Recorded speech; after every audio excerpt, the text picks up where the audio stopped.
a squirrel. Yeah, we got some stuff to talk about. We got some news, so we'll be here a nice little bit of time. Ladies and gentlemen, welcome to another exciting edition of Ringside Rants. I am just Mike. That is back home, also known as Josh. Below me is Jordan, also known as Jack. How the hell are you gentlemen tonight on a Friday evening?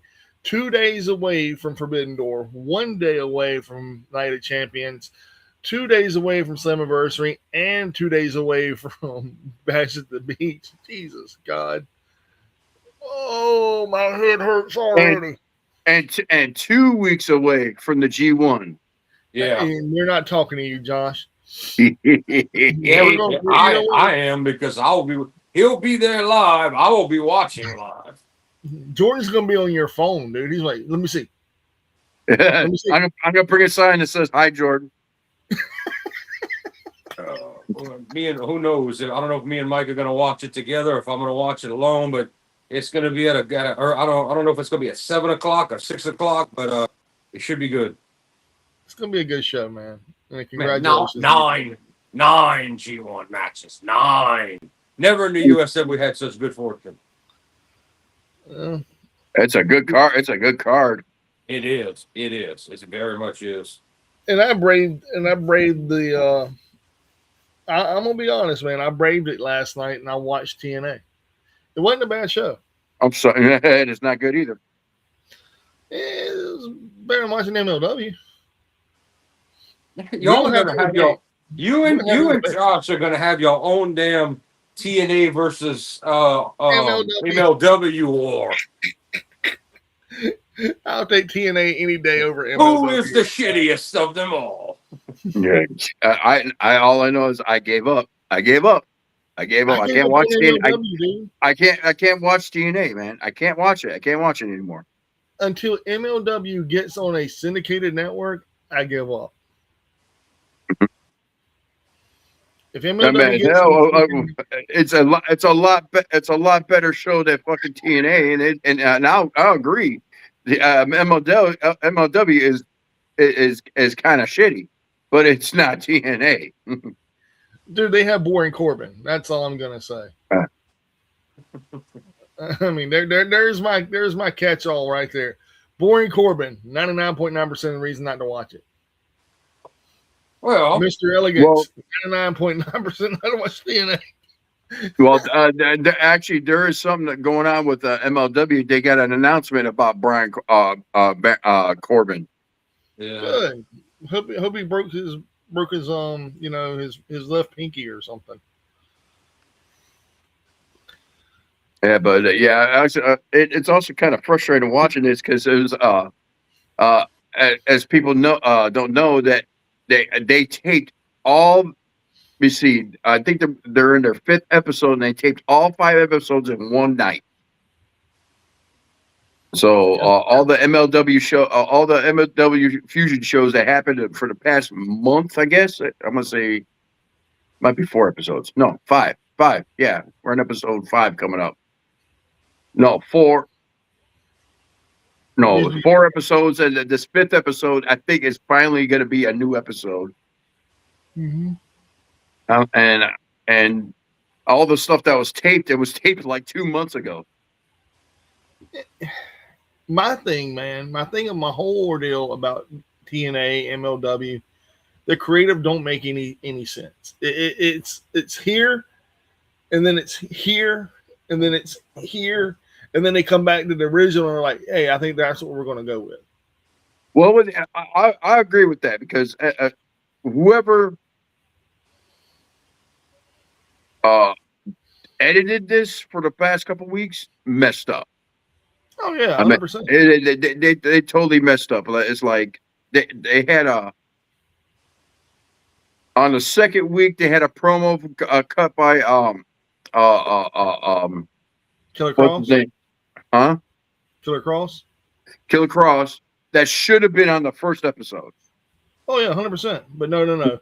They put the whole tequila, Don Gato tequila thing on there, and whatever the fuck that was about, and that made no sense. That made the guy. Well, there's that's their sponsor. It's tequila. Yeah, Danny. God, what is his name? He played in Eastbound and Down. He played in Danny McBride. He played in Eastbound and Down. He played in Vice Principals. He played in he's played in a lot of shit, and he's funny as hell. But I don't know, man. I'm just not digging it. What Well, up, Tyler? I can do a quick tease for tonight. Besides Mike may cover TNA, Josh yeah, may cover MLW, and we're gonna have some kind of SmackDown coverage. We do have Return of the News tonight on Friday. We do. Yes. And there's been some new stuff going on this week too. So Oh yeah. I got some. Yeah. I got the big stuff. I got the little stuff. I got him. I got her. I got it. I got everything. Well, I will say this: Tony Khan said that he wasn't buying TNA, which I told everybody he's not buying TNA. He put in a bid, an anonymous bid for the library, and he even said it on the thing yesterday on the call-in. How much they wanting for TNA? 40 million. Oh yeah, I'm not interested. But I do think that he praised them, and he's like, I would love to have that tape library. Yeah. Well, I mean, I'm sure he would, but I never had a dollar on Tony Khan buying it or WWE buying it. Oh, no, man. There's a nibble. I don't know if they're going to buy it, but there's a nibble from a billionaire. Do we want to go ahead and start talking about that right now? We can do that. I mean, we're already in it. All right, go for it. You break that, Mike. I did break that. And the billionaire has stated that he wanted to buy the independently, he wanted to break it in half. He doesn't want the library. There's no, I don't know why, but to me personally, if you're buying the intellectual property, no, we haven't talked about that yet, Anthony. Well,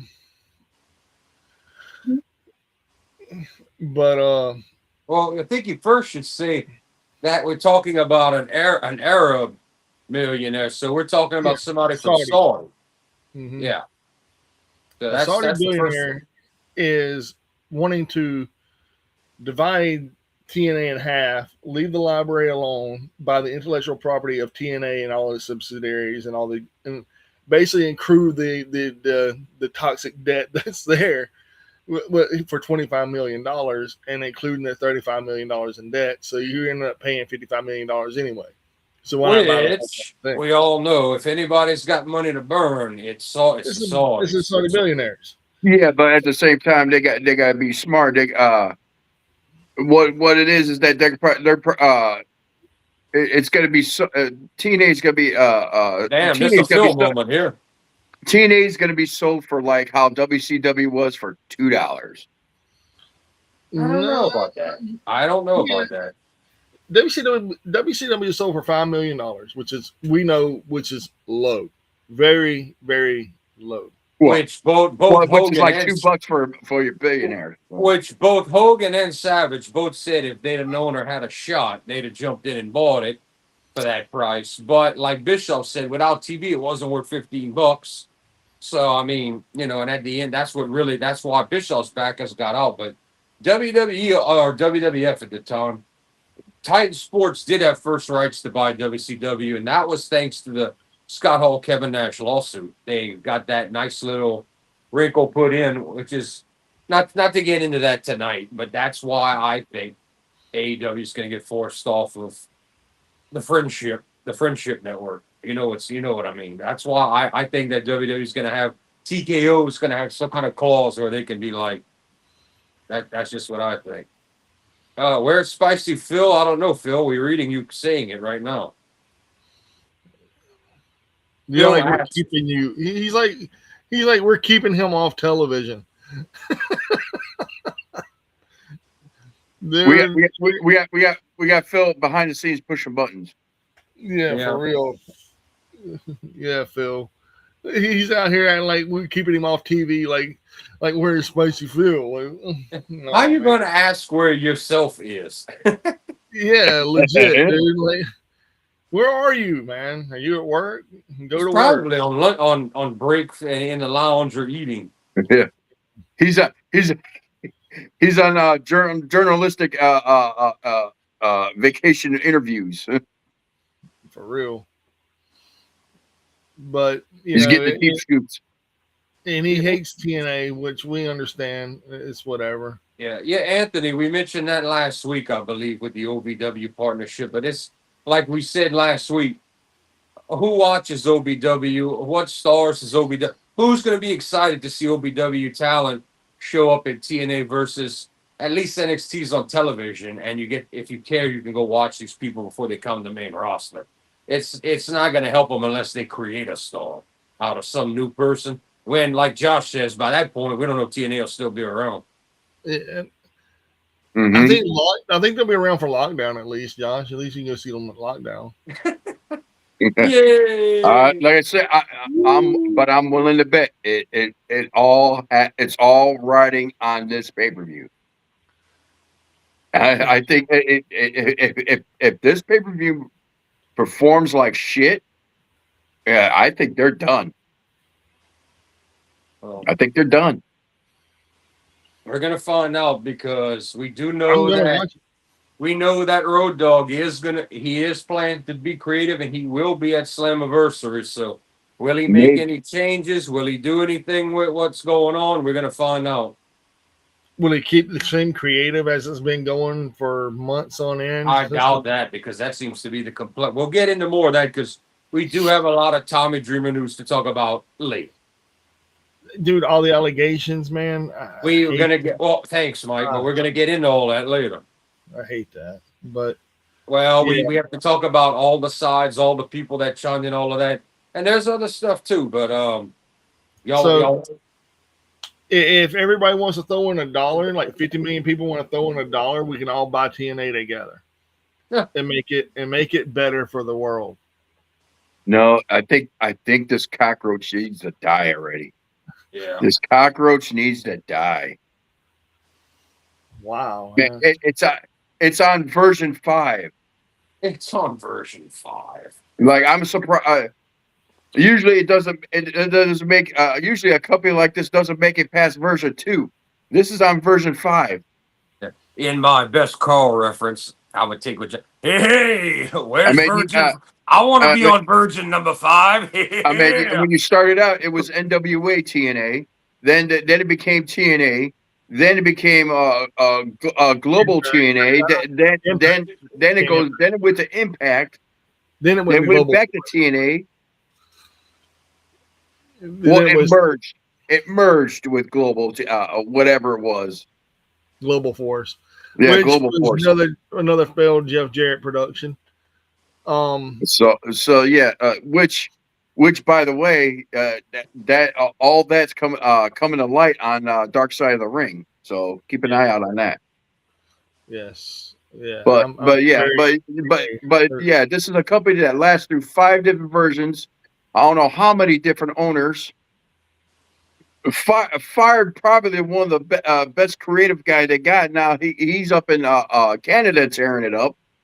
Yes. Big mistake. But do we reference WWE and sabotage? Do we do that with the departure of Scott D'Amore? Did they order that to help hurt TNA? Yeah, because Well, after the departure of Scott D'Amore, that's when all this TNA crossover started. Losing Scott D'Amore was the biggest knife to TNA that could have happened in this current 5th run, like Josh is saying. Mm-hmm. That was a big mistake. I remember, Monica, this is no joke, back in the days whenever we were 1 week on, 1 week off, and I went to my buddy's house and we paid $10 a month, $10 every Wednesday to watch it. And I could see the product going on behind the scenes, because after one show, I was like, oh yeah, next week is going to be this show. And they're like, dude, don't spoil it. Because I could tell them like what was going to happen beforehand. And this was the crazy part was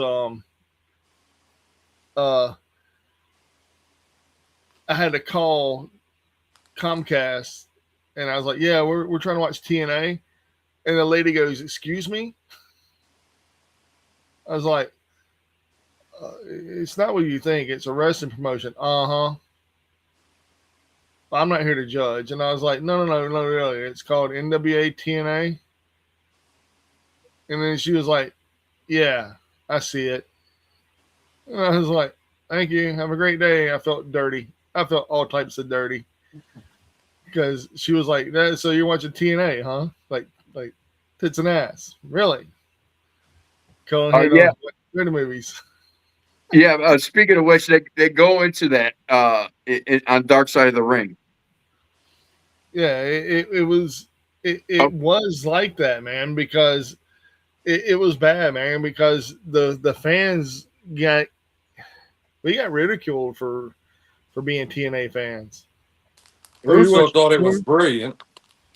It is a brilliant. It's still a brilliant idea. His idea. And his idea. Actually, like I said, I saw a clip. I saw a clip of the Dark Side of the Ring episode. It was his idea. Yeah, it was his idea for TNA, and it come to be good. I mean, this cockroach ain't dead. I mean, it should have died. It should have died. I'm glad it isn't dead. Because I'm gonna be honest, the best thing they ever did was get away from the 4-sided ring and went to the 6-sided ring halfway through the second year. Not for the workers. Well, the workers bitched about it because they said it was too stiff. Yeah. Yeah. But at the same token, how many injuries were done in TNA? Not many. Let's just be honest here. There's more injuries happening in a 4-sided ring than in that 6-sided ring. We have to take your word for it because no one's caring about TNA's injury list. The only person. Yeah, my favorite segment of the current TNA product. Injury update. This guy is out with a sprained elbow. I'm like, I don't give a shit. Show me some wrestling. I don't care. Yeah, the injury report's stupid. That's something you can say while the broadcast team is talking. Yeah, we live, Devin. Damn it! I'll hit him. Is SmackDown still going? No, it's over. You want to get into SmackDown before I do the news or what?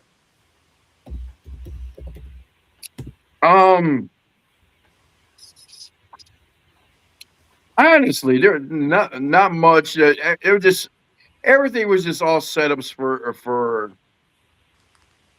this week, Night of Champions. Yeah, everything was just setups for Night of Champions. Actually, probably the best one was like the Cody Rhodes came out. He's like saying, "I'm here, everybody, hi." Then Sami Zayn came out. He's like trying to explain himself. It was like, "Hey, I didn't ask to do this." I was like, I just wanted my shot and all that, blah, boo-hoo. Then Gunther came out, started hitting it, started bitching. Then Jimmy Uso came out. Then after that, then Obafemi came out. Then they all started brawling. Then Cody Rhodes went to go grab his belt and pick up his belt. And all of a sudden, Obafemi was like standing right over him. And it was like, oh. Well, we know what that's setting up for. I'm like, oh. Money in the Bank. So I'm like thinking to myself, like, damn, maybe I'm wrong about this Brock Lesnar interference now. Maybe I'm wrong about that. Sounds like Money in the Bank tease. And I think there's another match that was added to Night of Champions. I think so. I'm not sure, or was it Forbidden Door? Well, I do know TNA added another tag team to the 3-way match that we were getting, and they made it a 4-way for the ladder match for the tag titles. Oh, okay. Did this happen in the recent episode? Yeah. Okay, we'll get to that then. No, it was Forbidden Door. There was another match added for Forbidden Door. Okay, so that's what it was. But yeah, for SmackDown, there's really not much to talk. Well, I know I missed the Julia match. She had a match on there. I missed that because I had to go get some food because I was hungry. Fat people gotta eat. We understand. Yeah, that's right. What else? The show started off with Trick Williams and Ricky Saints. Yeah, basically, Ricky Saints sucker punched his little hype rap guy, whatever it is, whoever the guy is coming out with him. Then he left. He fled the ring like a little bitch. Then when Trick Williams turned his back, he came running back in, popped him in the head, then ran out like a little bitch. Um, Damn, what was the first match? So Ricky Saints is playing that role. I said months ago they should put him in that edge slash style role. That coward, I can go, but I'm not Yeah, the biggest guy, but I want to lie, cheat, and steal. Yeah, it's good for him. yeah, yeah. That's a perfect fit for him. So, um,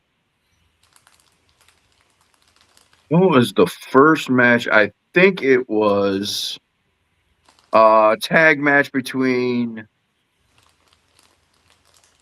uh Titty Time and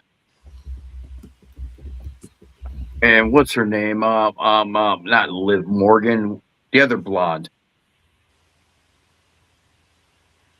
The one Chelsea that, Green. no, the one that pals around with Charlotte Flair. Jesus Christ, why can't I think of her Oh, name? Alexa Bliss.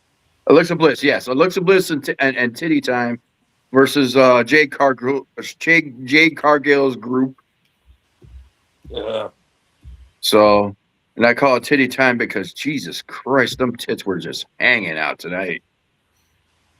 I was like, damn, there's some Golden Globes. I mean, hey, when you pay for it and there's a good job done, it looks good. Yeah. So, yeah, it went back and forth, but Jade Cargill girls won because of Jade interfering, which brought out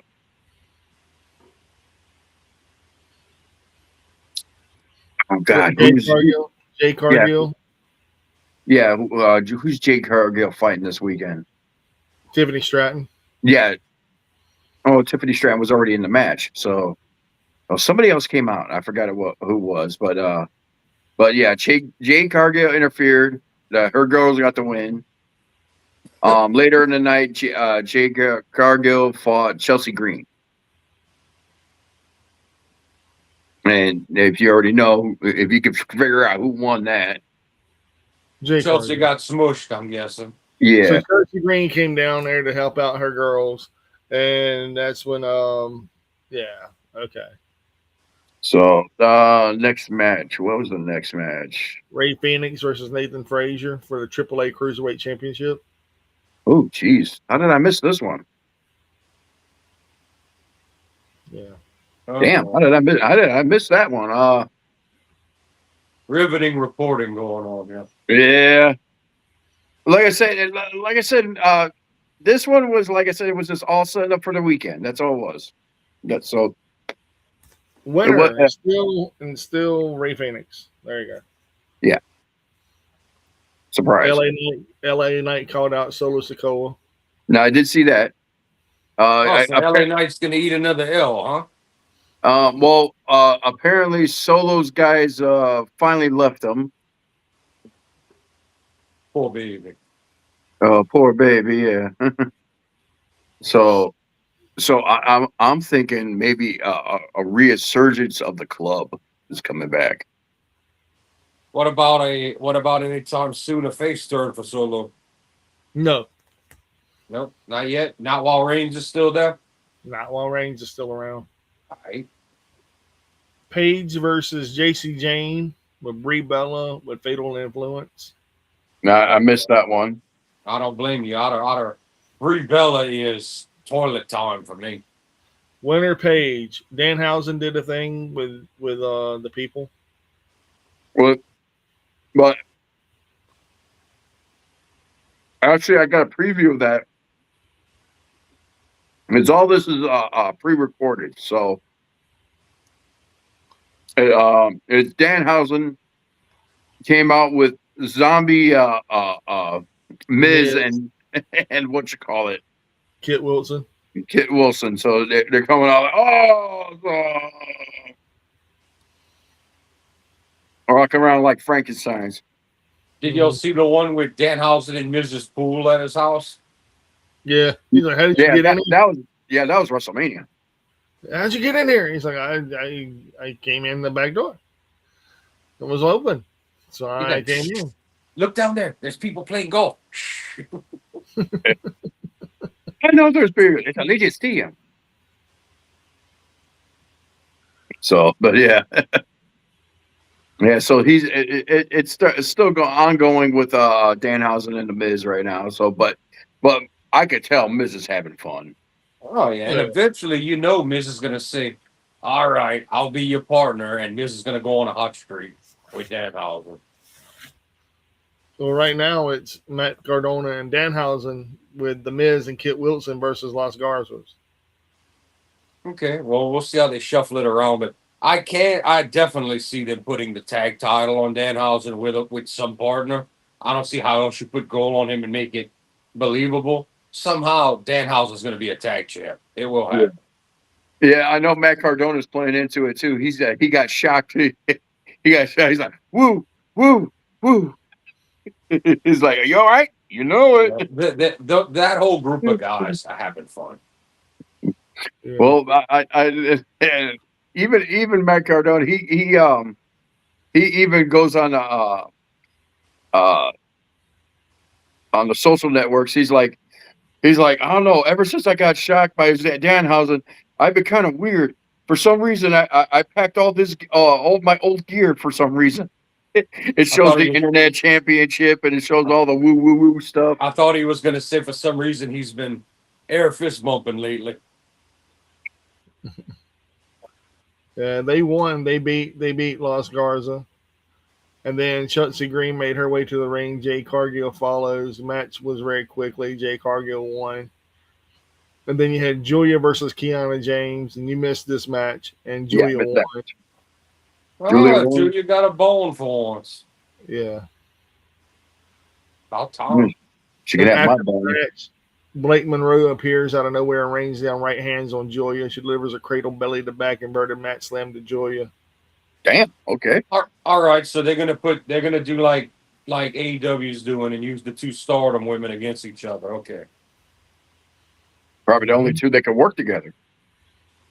Well, I mean, they're gonna know how to work together. Which whatever Blake Monroe's name used to be, she was nowhere near as high on the card as Julia, who was Mariah Mills. Yeah, Mariah May. Yeah. Yeah, those two are going to get along because they knew each other in Stardom. So they were never in the same group, I don't believe. But yeah, before Julia left, she was like top of the mountain. And at the end of the card, you had Cody Rhodes speak about tomorrow's shit, and that's it. And well, since no one saw the whole show, no one's rating it, so fuck it. Oh well, then the end of the show ended with everybody bitching over the heavyweight title. So, which I think is a setup for the upcoming Money in the Bank with all those guys. That's what I think. So Money in the Bank happens before SummerSlam? No, after. After? Ooh, geez. Yeah. Down here in NOLA. Are you going to it, Jordan? Hell no. Didn't they reschedule it? It's official that what is October? It's coming here. What month, Mike? I want to say September. It's in the fall for sure. Yeah, because I'm not going to pay $20 for Bud Light and $20 to park to get my vehicle broken into by the Dome, and fucking $200-something a ticket to go and be bored with WWE. No, I am not. October 10th, 2026 is the Smoothie King Center in New Orleans. I thought it was October because I had seen the tickets went up for sale and or whatnot, and everybody was like, "Get ready, it's coming," and all this bullshit. Smoothie King Center? Is that what they're calling the Dome now? No, that's next door to the Dome. This is the old that's where the Pelicans play. The Pelicans play in the Smoothie King Center. Yeah. Oh, okay. And this is where all the regular big concerts happen. Yeah. Like Trent Reznor and everybody else. Yeah, Rush, all that good shit. Stevie Nicks. Journey. Stevie Nicks. Warner. I bet Yeah. they're still selling out stadiums. Jesus Christ. Who is? Stevie Nicks, Journey, and Foreigner. Journey's on their Stevie- farewell tour. Journey not only packed, as much as I'm not a big Journey fan, Journey had $280 tickets before inflation. So people go see Journey. They come here a lot. They're on their retirement tour. They're on their final, like they came to Lafayette. They went to the West and went out there, and they're going to either Biloxi or Alabama next later on this year. But they're doing their farewell. Stop believing. Yeah, they're doing their damn farewell tour. So yeah, everybody's gonna pile in to go see them. Mm-hmm. Yay. And But believe yeah, it or not, even though I don't care for her music either because she sounds like a goat or a sheep, Stevie Nicks brings people to. yeah, I went and seen her, and she killed it. The tickets I had were in the very nosebleed section. They were $150 a piece. How many moons ago was that? 10 years plus? No, that was last year. Okay, 150 for nosebleed. All right. I paid about 120 for 9 Inch Nails. Yeah, Nosebleeds. me and Mike didn't go because they wanted an astronomical amount of money to right here and down here. Mm-hmm. And he's from this area, man, which is fucking crazy. He's not from here. He He came and lives lived. there. He came and lived here. He's gone now. He came and lived out here in NOLA in the 90s. Maybe stayed till the early 2000s. He's gone again. I don't know where he's at, but he lived down here for a while. He had a house down here. Rob Zombie has a house that he don't tell nobody about down here. Mm-hmm. And the guys that play, and one of the guys that plays in The Walking Dead, Daryl Dixon, he has a place down there. All right. Nita Strauss lives down here now. Alice Cooper's guitar player and all of that. She stays down here now. You got a lot of people that the old bass player for White Zombie, Rob Zombie's ex, Sean. Yeah, Shania Salt, she has a place down there. She lives down here and has a bar down here. Pepper Keenan has a bar down here. A lot of people have bars down there, man. Mm-hmm. Hell, one of the guys that, like I said, from The Walking Dead has a bar down there. I need to open a bar down here. Big time. And then call George Russell Palace. I don't know if we're gonna get a big enough wrestling and concerts. Sounds kind of like a winner to me. Hell yeah. Wrestling, concerts, and beer. Oh, must have beer, plenty of beer. Must have beer. Must have beer. So y'all want me to talk about TNA?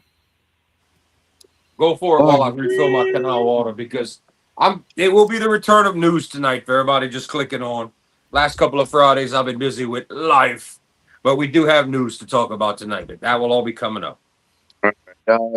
Let's see how bad this cockroach is. Yes, let's talk about TNA.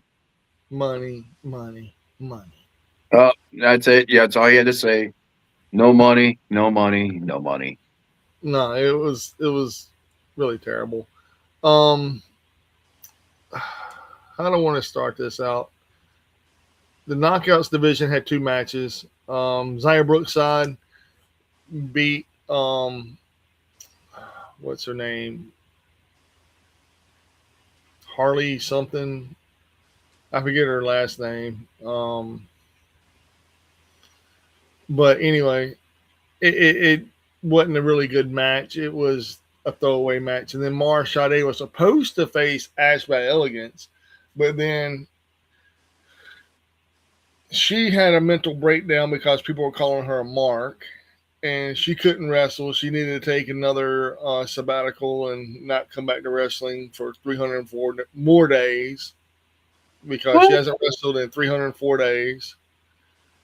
And so M by Elegance, M, was it Heather or M? It was one of them, took the place, and Mara Sade beat the living shit out of her. And it was a really good match, actually. And I liked it. And that went over pretty good. And then there was a tag team match between let's see,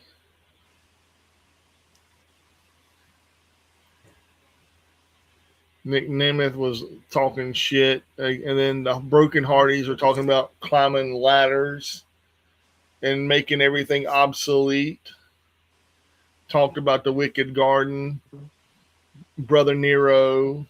What the fuck, man? Brother God, Nero. that gimmick needs it. That's the one gimmick that needs to die. I mean, it's done. It's done. And then the Righteous interrupted the Hardys and started talking to them. They get on the ring apron. Dutch starts trying to verbal humiliate Nero. And Matt Hardy goes, "You're just a bubbly, joyful piece of human flesh, aren't you?" And Dutch goes, "Are you talking about my weight?" He goes, "No, no, Dutch. I'm talking about, yes, I'm talking about your weight." Okay, that's funny. It was good. And then the music hit and the system come down like, "We don't care about you or you because we're the champions and you're overlooking us and blah blah blah, we're the best, yada yada yada." Mm. And then backstage you see Mustafa Ali cornered up Daria Ray, and she's like, "Look, I'm working on you, trying to find out who is going to be your mystery opponent. I don't know who it is. I don't know what's going on, but I do know that your group here needs to be given something for all the hard work y'all have been putting in.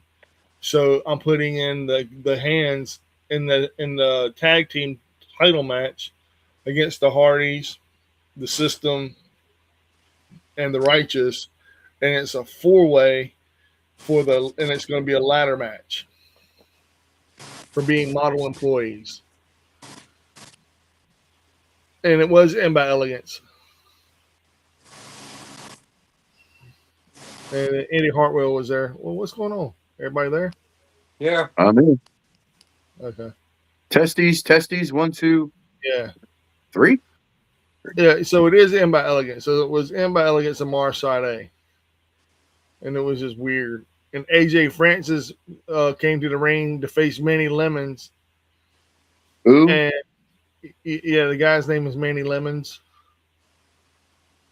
Whose creative was that? This is still all under Tommy Dreamer. Yeah. And we wonder why he was crying about leaving.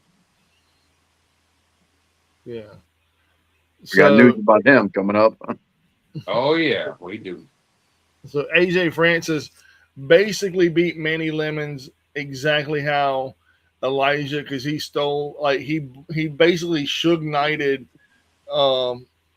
Elijah's likeness, career, music, everything, and walked the top rope, and then did the money thing, and then jumped off and hit him with old school. And then he choke slammed him just like Elijah does the choke slam, and then he pinned him 1, 2, 3. And then Elijah appeared on the big screen, and he lit the cease and desist order on fire. And then Zaire, okay, it was Harley Hudson. I knew it was Harley something, but Zaire Brookside versus Harley Hudson. It was a match. Zaire Brookside won, and then after she won, she started going to town on Harley, tried to liberties against Harley Hudson. Lee Ying Lee's music hit, and she ran to the ring. And then you hear and then after she came down and ran off Harley Hudson, I mean not Harley Hudson, ran off Zaire Brookside. Then you get an injury report, which we don't care. And then there was a summit between Mike Santana and Nick Nemeth, which sucked. Moose came out and told Eddie Edwards they're having a no surrender match. It hasn't happened in 2 years. Basically, the rules of the match are you have to have someone in your corner, and the only way to lose this match is whenever the other person in that corner throws in the towel. That's how you lose the match. Good concept. Don't really care. It's not for a title. It's just a match, and it's gonna suck. And just so Moose could beat some people up. Yeah, and This JDC. sounds very TNA. Yeah. Low interest, high boredom. Leon Slater, Casey Navarro, and Fabian Eichner versus Cedric Alexander, Mr. Elegance, and Frankie Kazarian. It was a 3-on-3 to hype up the X Division Ultimate X match. Really good match, believe it or not. They went all out, bro. And the winners of the match was Cedric Alexander, Mr. Elegance, and Frankie Kazarian. Oh yeah. Kazarian picked up the win on Leon Slater, which was kind of cool. Rolled him up. Nick Nemeth made his way to the ring, talking shit about Mike Santana. Carlos Silva, he told Carlos Silva to come out there and put the TNA World Championship around his belt, around his waist. And then all of a sudden, you see Ryan Nemeth, his brother, got dumped onto the ring apron. And Mike Santana follows, reveal himself as Ryan's attacker. And then security runs to keep both of them apart. But Santana breaks free and stands tall in the ring as the show goes off the air. So that means Santana is losing his title this weekend. Oh, yeah. 100%.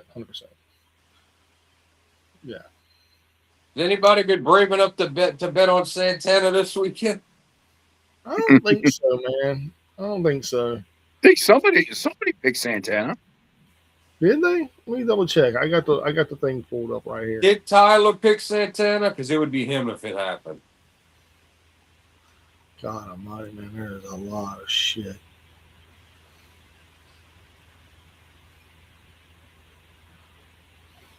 What's going on? Nope. Everybody picked Nick. All right, good.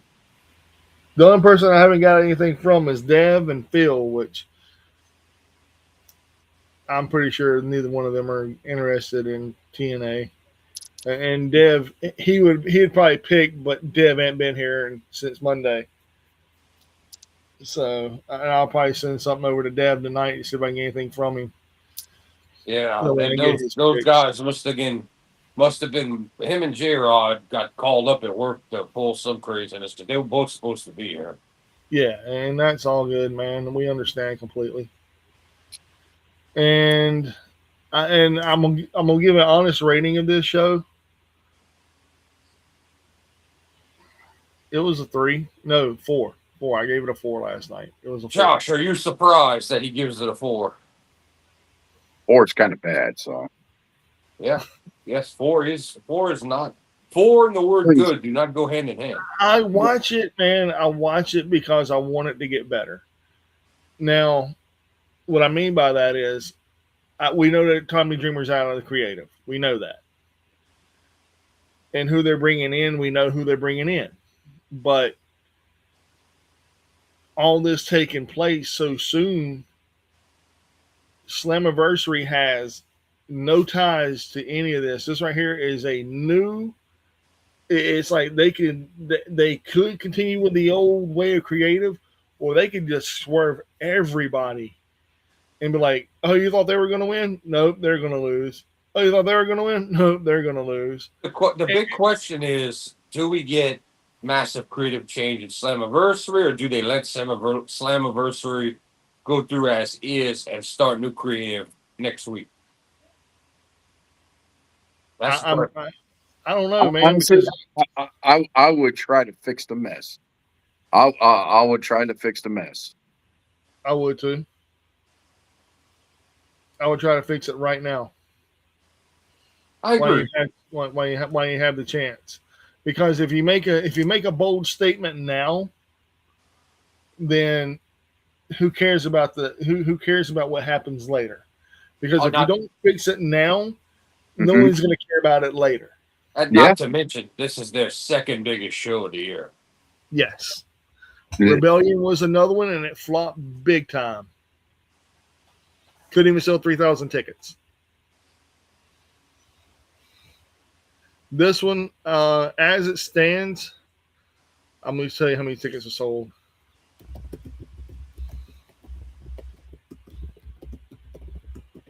The Google machine. Man, we need a sound. We need a sound effect machine. We need a rotating ring behind us too. Need what? A rotating ring. The new show logo we need behind us. Yeah. The event seating setup currently has 3,122 seats available on the map, with the Agganis Arena's total capacity at 6,251.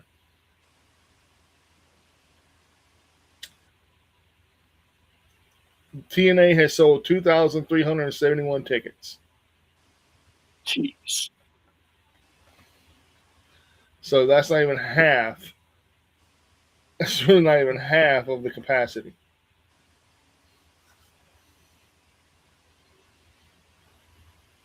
So, Well, yeah. hell, when you hold your pay-per-views in gymnasiums, you know. Come on, it's like that's what the pay-per-view we went to. I mean, it was practically just a glorified high school gymnasium. It was a practice gym for the Pelicans. Is that what that was? Mm-hmm. Yeah. Well,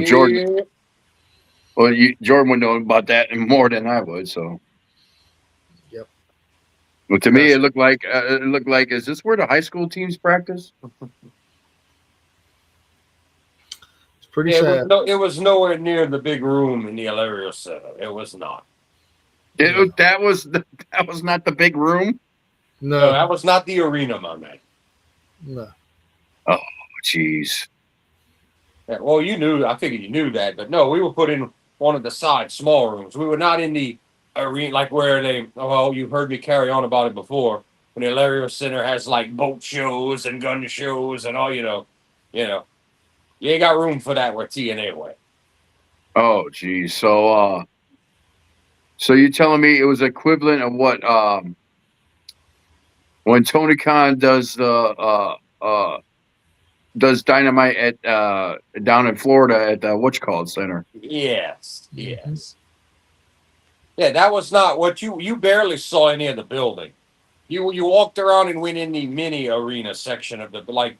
That's not the arena. You went in like what they might call ballroom or a host hall or things like that. You didn't go in the major part of the inside or outside. Okay.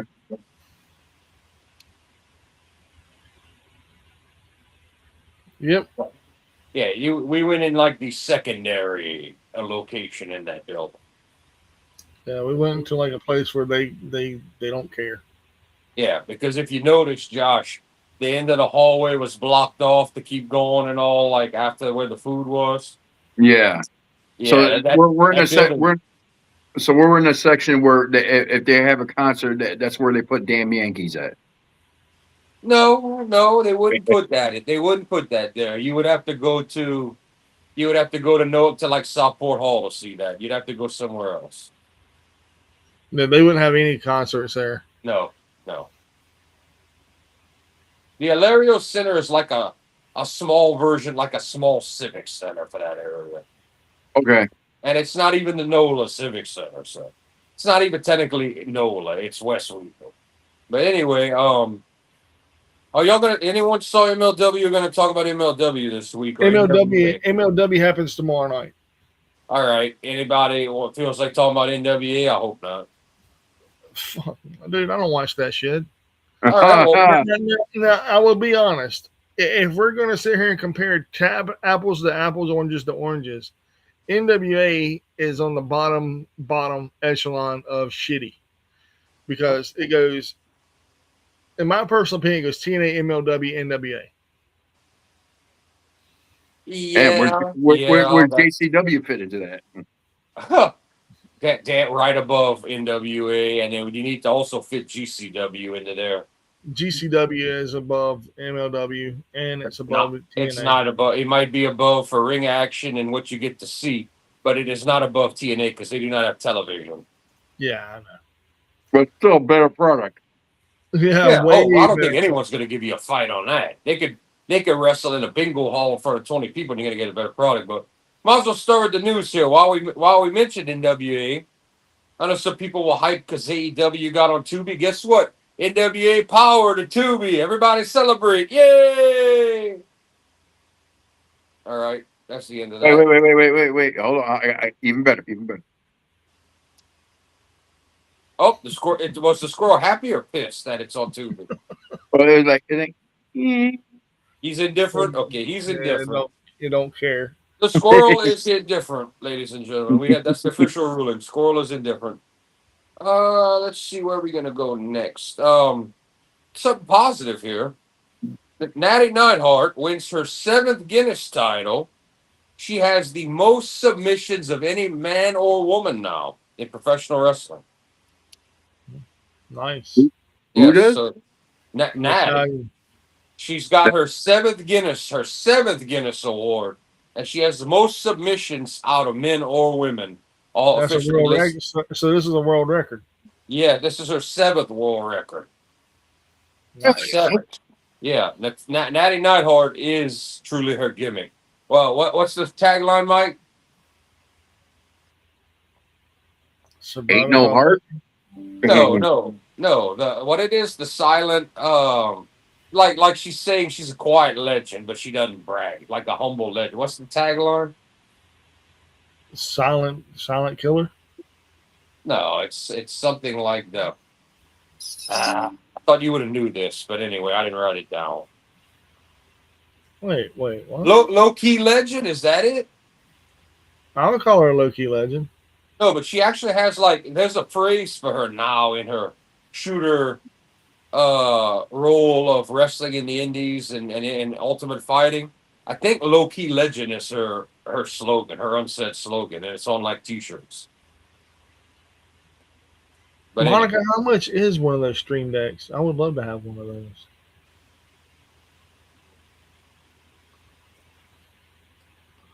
We need a stream deck. all right, let's see. Y'all ready to move on to something else? This I'm going to report because you see why. All right. Mick Foley to miss Forbidden Door because are y'all ready for this? Are y'all ready? He's getting back in ring shape. No. He's missing Forbidden Door because he has to do his comedy show. Oh, that's understandable. It's not understandable at all, and I'll tell you why. When Tony Khan's paying you $1 million plus, bruh, you're hired to work. Even if you're gonna show, and then all you gotta do is show up and say something. No, he says he tried to get the date of his comedy show moved, and they could. So we're gonna let him go make money while we pay him $1 million plus. That is ignorant. Ignorant as fuck. Guy's been here for a cup of coffee. Showed up. Has he been on TV more than twice yet? No. All right. Once or twice. And, I can't be there for Forbidden Door. They had something planned for him. I can't be there. I gotta do my still comedy routine. Hey, love Santa Claus. Bullshit. Actually, I've seen this comedy routine. It's actually pretty funny. Well, that's Me and, fine. Mon- me and Monica. Tony Khan's paying this dude $1 million plus. Now, he doesn't pay you $1 million plus to say, I can't stop by for 5 minutes and say something to Forbidden Door. Yeah, way to go, Mick Foley. All right. Deanna Purrazzo, who, if anybody's been paying attention, is begging for TV time and wants to wrestle, turned down an idea from Thunder Rosa to do a casket versus hair match in ROH. Yeah, because she don't want to lose her hair. No, not right. She is claustrophobic. Huh. Yeah. So in this instance, I will take what you guys are saying about the last subject. I understand if, she's scared of death. She's scared of enclosed spaces. She's like, hell no. Like Thunder Rosa asked her, can I pitch this to management? She went, hell no. It's like, I'm scared to death of death and closed spaces.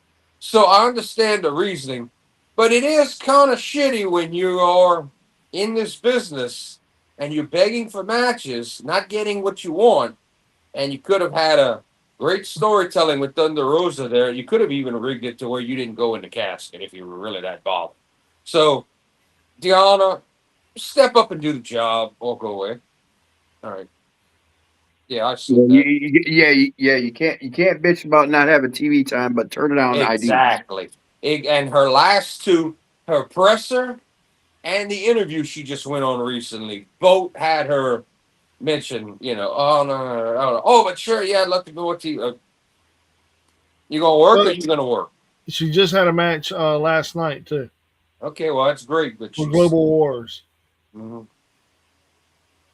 Okay, explore Steam Deck. Okay, that's what that. Oh, that's so we can do the sound effects. That actually would be pretty cool. Thing to have. Take this with a grain of salt. I do not have any proof on this one, but I did look at a still image and it did look weird. And who said this? So take this with a grain of salt. No proof on this yet. Hannibal claims that ROH, the fans behind ringside, are fake, that they are painted on, that they're not real. Not AI, but that it's artwork of fans behind the three rows around the ring. Hannibal's claiming this. I did look at a still, and it did look like the old video games where everybody was like a silhouette in the back, but you could see some detail. Or, I mean, let's be fair, WWE in the COVID era had screens with people, but they were actually moving an individual. There could be some truth to this. The question is, we don't know yet if it's true or not, but it's I kind of think I, like, I think fans in attendance would have fucking took some pictures of this. I'm like, look at this bullshit right here. well, I mean, if everything's blacked out behind the first three rows, and as soon as your level starts going up, that's all fake fan photos pieced together. I mean, we don't know. And this is from Hannibal of all people, so we don't know whether to take. We I can't don't take. trust him. I Well, don't that's what trust. I'm saying. We can't take this as gospel. But in the same breath, could it? We'll keep an eye on it and see if we notice anything. But I mean, that would be pretty messed up if that's true. I don't think you have to. That's kind of like faking. I mean, don't fake it. The fake it till you make it doesn't count. Give us the three rows of ROH people and put the black cloth behind them if you have to. But and I understand if your attendance is low. I mean, AEW suffering for all these 3 hour shows where they put Collision behind Dynamite. People are turning off like wildfire. They're not staying on for that third hour. That shows the unimportance of Collision. Their ratings are going to the toilet every time they do the 3 hour thing, and it's like, bro, just stop doing it. Stop. Man, just Stop. make it a 3 hour dynamite and make that main event that That because was what they because what they do is they do the 2 hours of dynamite and the last hour of dynamite it has a killer main event. Then they do the collision and it's like what's this it, done? Josh just said exactly what needs to happen. Call the whole thing I almost said Rampage. Call the whole thing Dynamite. Just make it a 3 hour Dynamite, bro. No one's excited about Collision. Everybody knows no real storytelling goes on. I mean, stop being stupid here, Tony Khan. We know you're in love with your secondary show. That's dead, almost dead on numbers with TNA. Or So, at least do collision for the first, first hour, you know? yeah, like the old we used to get Warzone and then Raw. Yeah. Yeah, but it's just ignorant. It's not drawing money. It's making people turn off.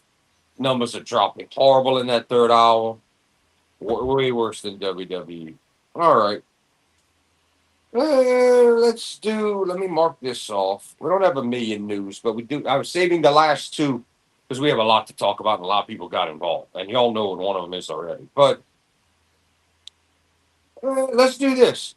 Oh, Paul White, Big Show, whatever his L whatever, the Giant. I forget his mask gimmick, but he's ready to do his retirement match, and AEW's going to do it with it. This is going to happen in the summer. They're saying we're going to get the retirement of Paul White, former Giant, former Big Show, former what was not El Mysterio? What was the gimmick he had? Insano, Captain Insano. Kevin Insano from the Adam Sandler movie. Yeah, yeah. All right. Anyway, well, just so everybody knows who we're talking about, Big Paul White is retirement. Water boy. Yeah. Anyway, his retirement match is coming up. He's going to do it in AEW. Let's see how long until WWE calls him up for that ring. To go ahead and knock that out and give him something, or how much business he's going to keep doing in AEW. I know he's behind the scenes. Any thoughts, gentlemen? Well, I know Paul. I know he's behind the scenes on both shows, ain't it? Or is it ROH? I think he's on all of it, dude. I think he's just a. I think he's everything. Mhm. And I'm glad they're doing it. I'm glad they gave him his flowers. I really am. I'm happy that I don't mean to cut you off, Mike. I'm happy No, that he did not give us years and years of I can't go in there. I've heard that he is in great physical shape now with his new diet, and he's dropped all kind of weight to stay healthy and not end up like Andre. So good on him.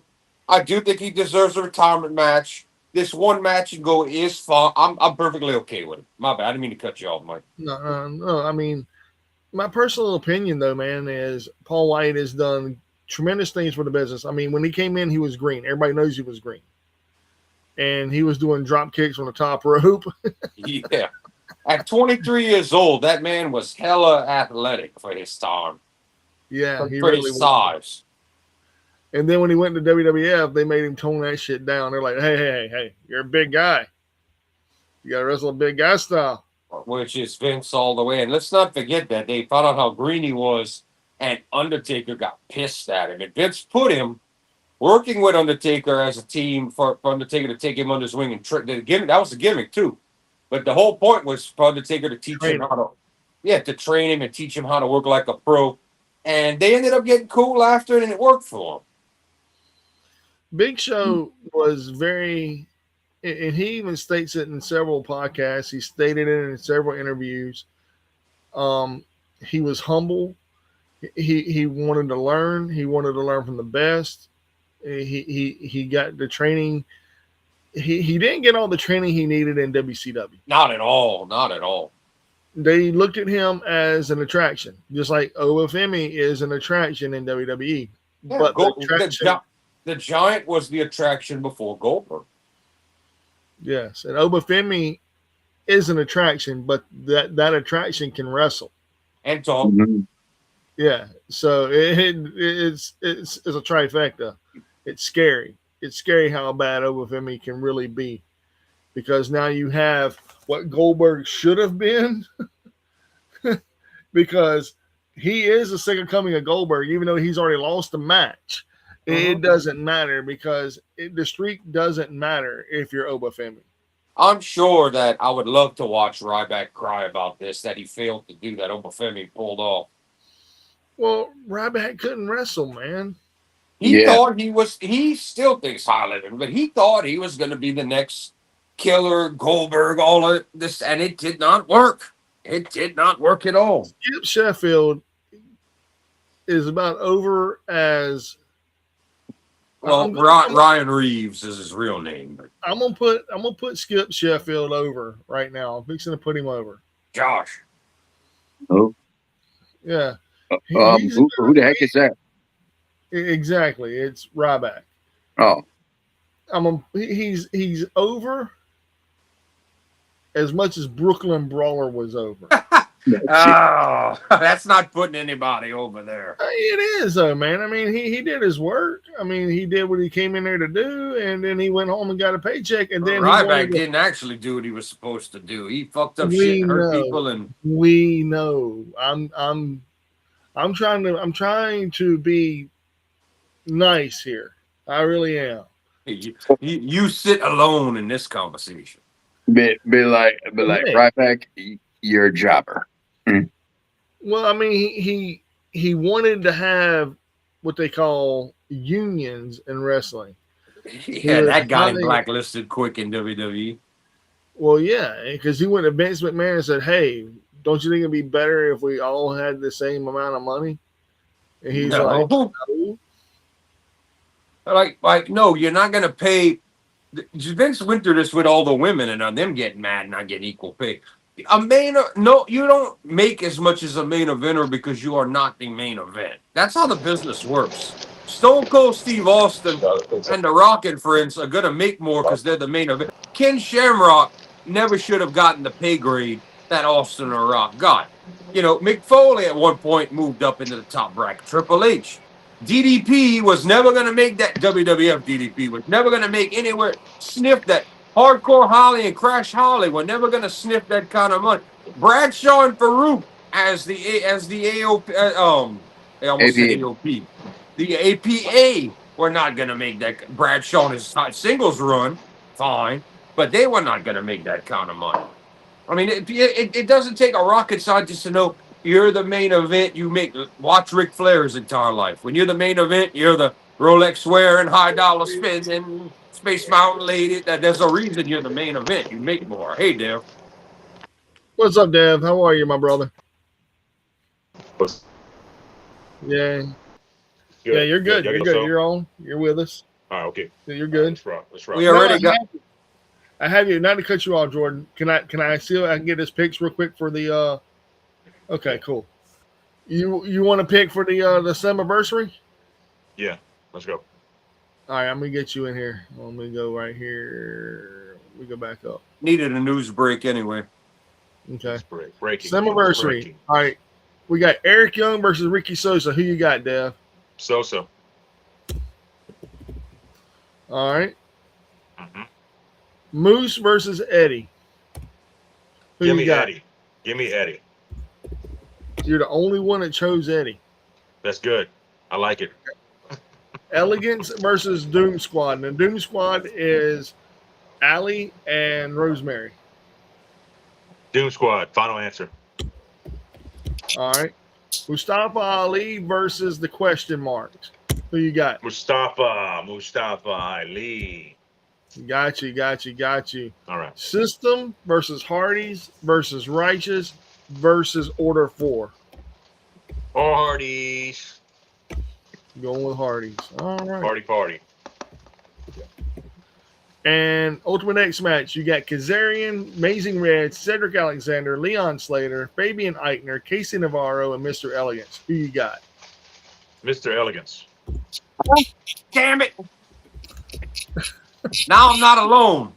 that That was gonna give me the win of the whole show. Damn it! Hey. Yi Ying Lee. The Lafourche Parish / St. James Parish connection, baby. The Li Ying Lee versus Aya Brookside. Yeah. Brookside. Nah, you going with me, damn it. Son of a bitch. Yeah, Santana how you like versus me Nick now? Nemeth. I'm loving it. Santana. Carlos Santana. Oh, wow. Maria, Not a black Maria. magic woman. Maria. Yeah. All right. Oh, AJ God, I Francis, hate that song. You AJ love that Francis song. versus Elijah.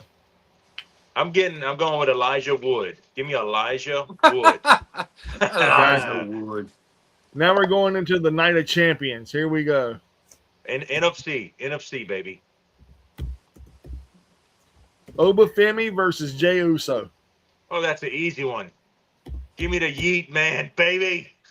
Woo! Really? King Yeet. You heard it here first. Damn. Sizzle. Yes, we did The hear it sizzler. here first. It's a sizzle. Yeah. All right. I'm digging it. Io Sky you dig versus it, Liv sucker? Morgan. Io No, Sky versus Liv's banged up. Give me Miss Sky. Give me Io Sky. Final answer. all right. Trick Williams versus Ricky Saints. Ooh, that's a hell of a match. They're not gonna let Ricky win that. Give me the newly engaged Trick. Whoop that Trick Williams. I beg to differ. I'm against you on that one. I agree to disagree. I agree right. to disagree. I agree to disagree. Yeah. Braun Breaker versus Seth Rollins. Ooh, oh man, it's kind of In a steel cage. It's a steel cage Yeah. match. in a cage. Rage, like can Brian Cage come? No, give me the Steiner. Give me Braun Breaker Steiner. Yeah, give me him. All right. Tiffany Stratton versus Jay Cargill. Tiffy. Final answer. Titty Going time. It's going with titty time. What? Give me the chipped tooth. Give me the chipped tooth. All right, here we go. Here we go. Here we go. The main event: Come on. Gunther versus Cody versus Sami Zayn. Oh, that's easy. Sammy, not Zayn. No, give me Gunther. Wow, you're the only one to pick Gunther. Shocker. All right. Shocker. Yeah. Yes, yes. Now we're going to the Great American Bash, Dev. You ready? There's something else? Jesus. God damn. All right, go. It's All right. NXT. I know. Go. Who's going You for didn't notice the you didn't notice shocker? the name of the chat, Dev, in the group chat. It's like Yes. Cluster. clusterfuck of shows. Yeah. Hill all right, go, versus go, Angels, go. Dev. Hill versus Angels. Easy. That's Angels all day, every day. Twice on Sunday. Come on. All right. Sinclair versus Ariana Grace. I'm going with Miss Grace. All right. Lennox versus Sugars. I know what you're thinking. Lennox. Lennox. You probably thinking who? We We all were. We all. Dev, none of us knew them. Yeah. All right, go. Zarya versus Tatum Paxley. Oh, easy. Paxley all day. You're Paxley. the only one that chose her. Oh my God. Hell yeah. Hell yeah. Put your drinks on. Dev is going to take us to court, man. He's taking us to the house, baby. I'm either gonna be the worst or I'm gonna be the best, baby. We got Bourne versus Heights. Knights, You baby. going Heights? All right. You're going with me. Hell yeah. I love it. Yeah. Let's roll with it. Lola Vice versus I'm going with it. I'm rocking. Lola Lean with Vice it. versus Rock with it. Gray. Versus who? Vice give versus me Gray. Lola Miami Vice. Give me Lola Miami Gotcha. Vice. Give you them Got me. cheeks. Give you them cheeks. Tony versus Evil. Healthy. Oh, that's easy. I'm going evil. I'm going evil, brother. Everybody went Evil except for Josh. Josh went with Tony. I went with Tony. Yep, All right, I went with cool. Tony. All right. Tony the Tiger. Do you- Yeah. I'm going to give you the option of this right now. You don't have to do this at all, but we did a Block A, Block B winner for the G1. Do you want in or you want in? No, I'm good. Well, how what's the speculations or what's the stipulations? What we got? You Lay got it out. 9. You got 9 guys. Wait, let me think of that. No, you got more than that. There's 24 guys. Yeah, Jesus. yeah. We've got Really? Block A and Block B. So it's a points tournament. Whoever gets the most points wins each block. The winners fight each other, and the winner of that becomes G1 tournament champ and gets a shot at the IWGP World Heavyweight Championship in the Tokyo Dome. It's the most grueling tournament of the year. It's only the lions, only the true lions can roar. Damn.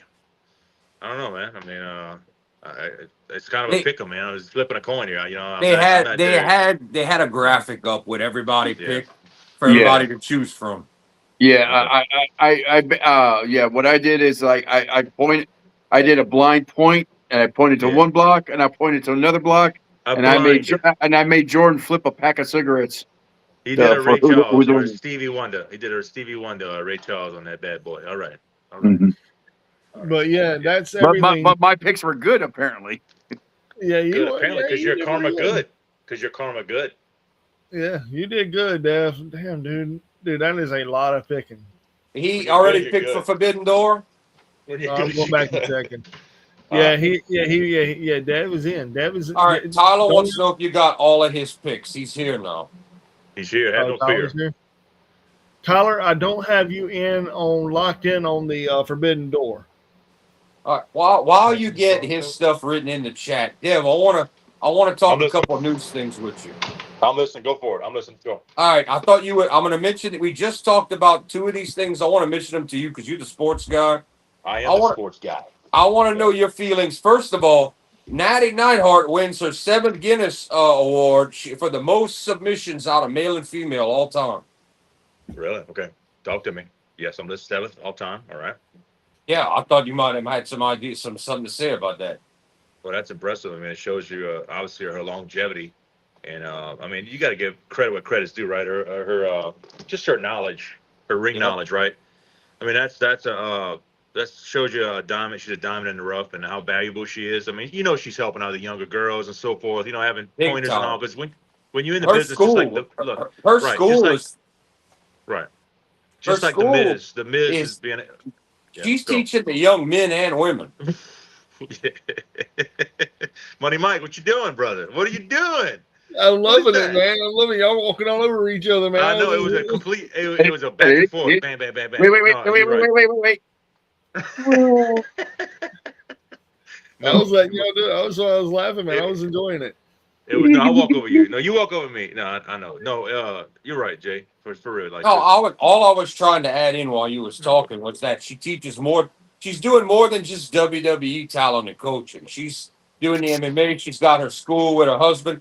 They're teaching the men and women how to do the damn thing, and it's pretty Yeah, and impressive. that shows you the versatility, and this shows you how valuable she is. She's you got to have somebody like that has a wealth of knowledge and that can teach and that's gonna be around the business forever. It's just in her Right. blood, and that's a great character trait, and that's what you want to be, honestly, because like it makes you like kind of irreplaceable in a sense. Yeah, you can be replaced. Everybody can be replaced, but like it makes you valuable even higher, in the scale of like, oh, I can't get rid of her because she's so valuable to everybody, and everybody she helps out. Right. So All Right. right, Okay. before you go any further, Jordan, Tyler, do you have the card for Forbidden Door? If not, I can go through them real quick with you. And we can run this just like we did with Dev, real quick, like, because that's the only one we don't have of you. We have everything else but that. And I have one more story to do with some legendary, some news stuff for you, Dev. I want to get your opinion on.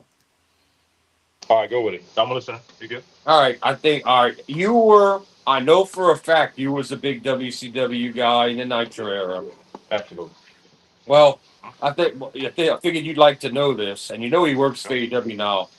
Paul White, aka the Giant, aka Captain Instano, aka the Big Show. The big slow. Yeah, Well, yeah. he's doing his retirement match this summer in AEW. All right. You How have do you any, feel about it?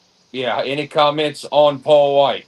So is retirement match this summer? Like we're talking like the next month or like August? Like we talking about in the next Yeah, 2 months? like it should be Okay. coming up in like a All right. month or 2 months.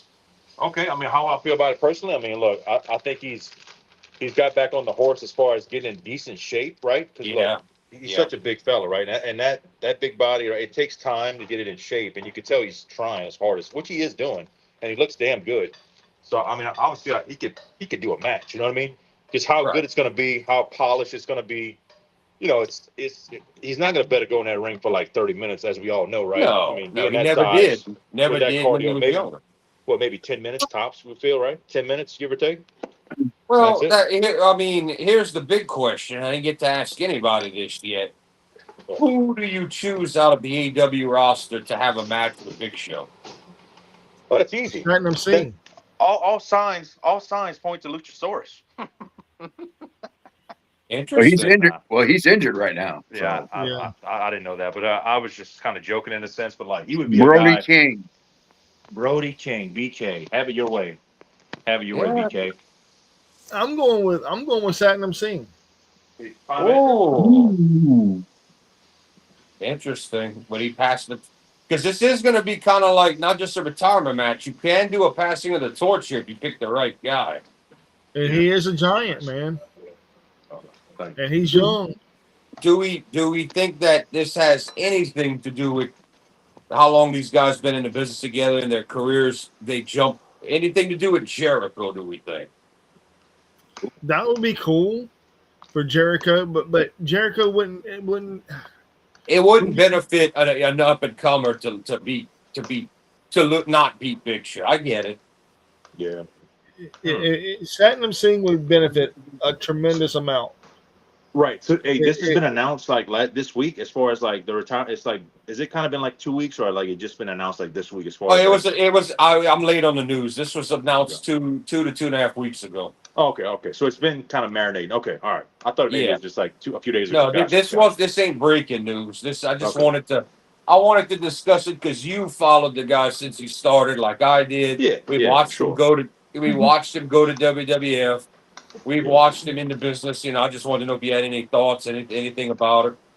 Yeah, this is just the most recent news. Gotcha. Yeah, for sure. Yeah, but he's gonna be fine. You know, he's gonna be prepared. You know, he's gonna do his absolute best. That's a given. But like right, When do we think WWE is going to call for the ring for Hall of Fame when he's backstage and nothing to do it on television? don't matter. You were the devil, man. You're a traitor. You're with the other company now. They did it Well, for they got Mark Henry back. Billy Gunn. They did it for Billy Gunn. They Mr. did, yeah, X. they did it for Billy Gunn. Hold on. Billy Gunn, at that time, AEW hadn't even had one television show. Nothing. Yeah. It was they knew that was going to happen, but they didn't have anything going forward yet. Okay. So Billy Gunn is a whole different animal. Okay, Mike, you say as long as he's with AEW, no WWE Hall of Fame. Josh, yes or no? Does he get the call because he'll be backstage, not seen on television, unless you know he's with a? Do you think WWE calls him up? Not at all in the main spot, but do you think WWE calls him for Hall of Fame while he's employed with AEW or not? I wouldn't say I wouldn't say no. I think it would because it's like we talked about this. Is like who else are they going to put? They're running. They're actually running out of people, man. Yeah, What we're going to see? We're going to see the Brooklyn Brawler. Oh, for Lord. real. Oh, Brooklyn Lord. Brawler's already in, ain't he? No. No. We're they got to get the Brooklyn Brawler, U.S. Delivery Jones. Yeah. Hey man, Oh, Special Lord. Delivery Jones is the shit, dude. Don't you dare put U.S. respect on Delivery that man. Jones.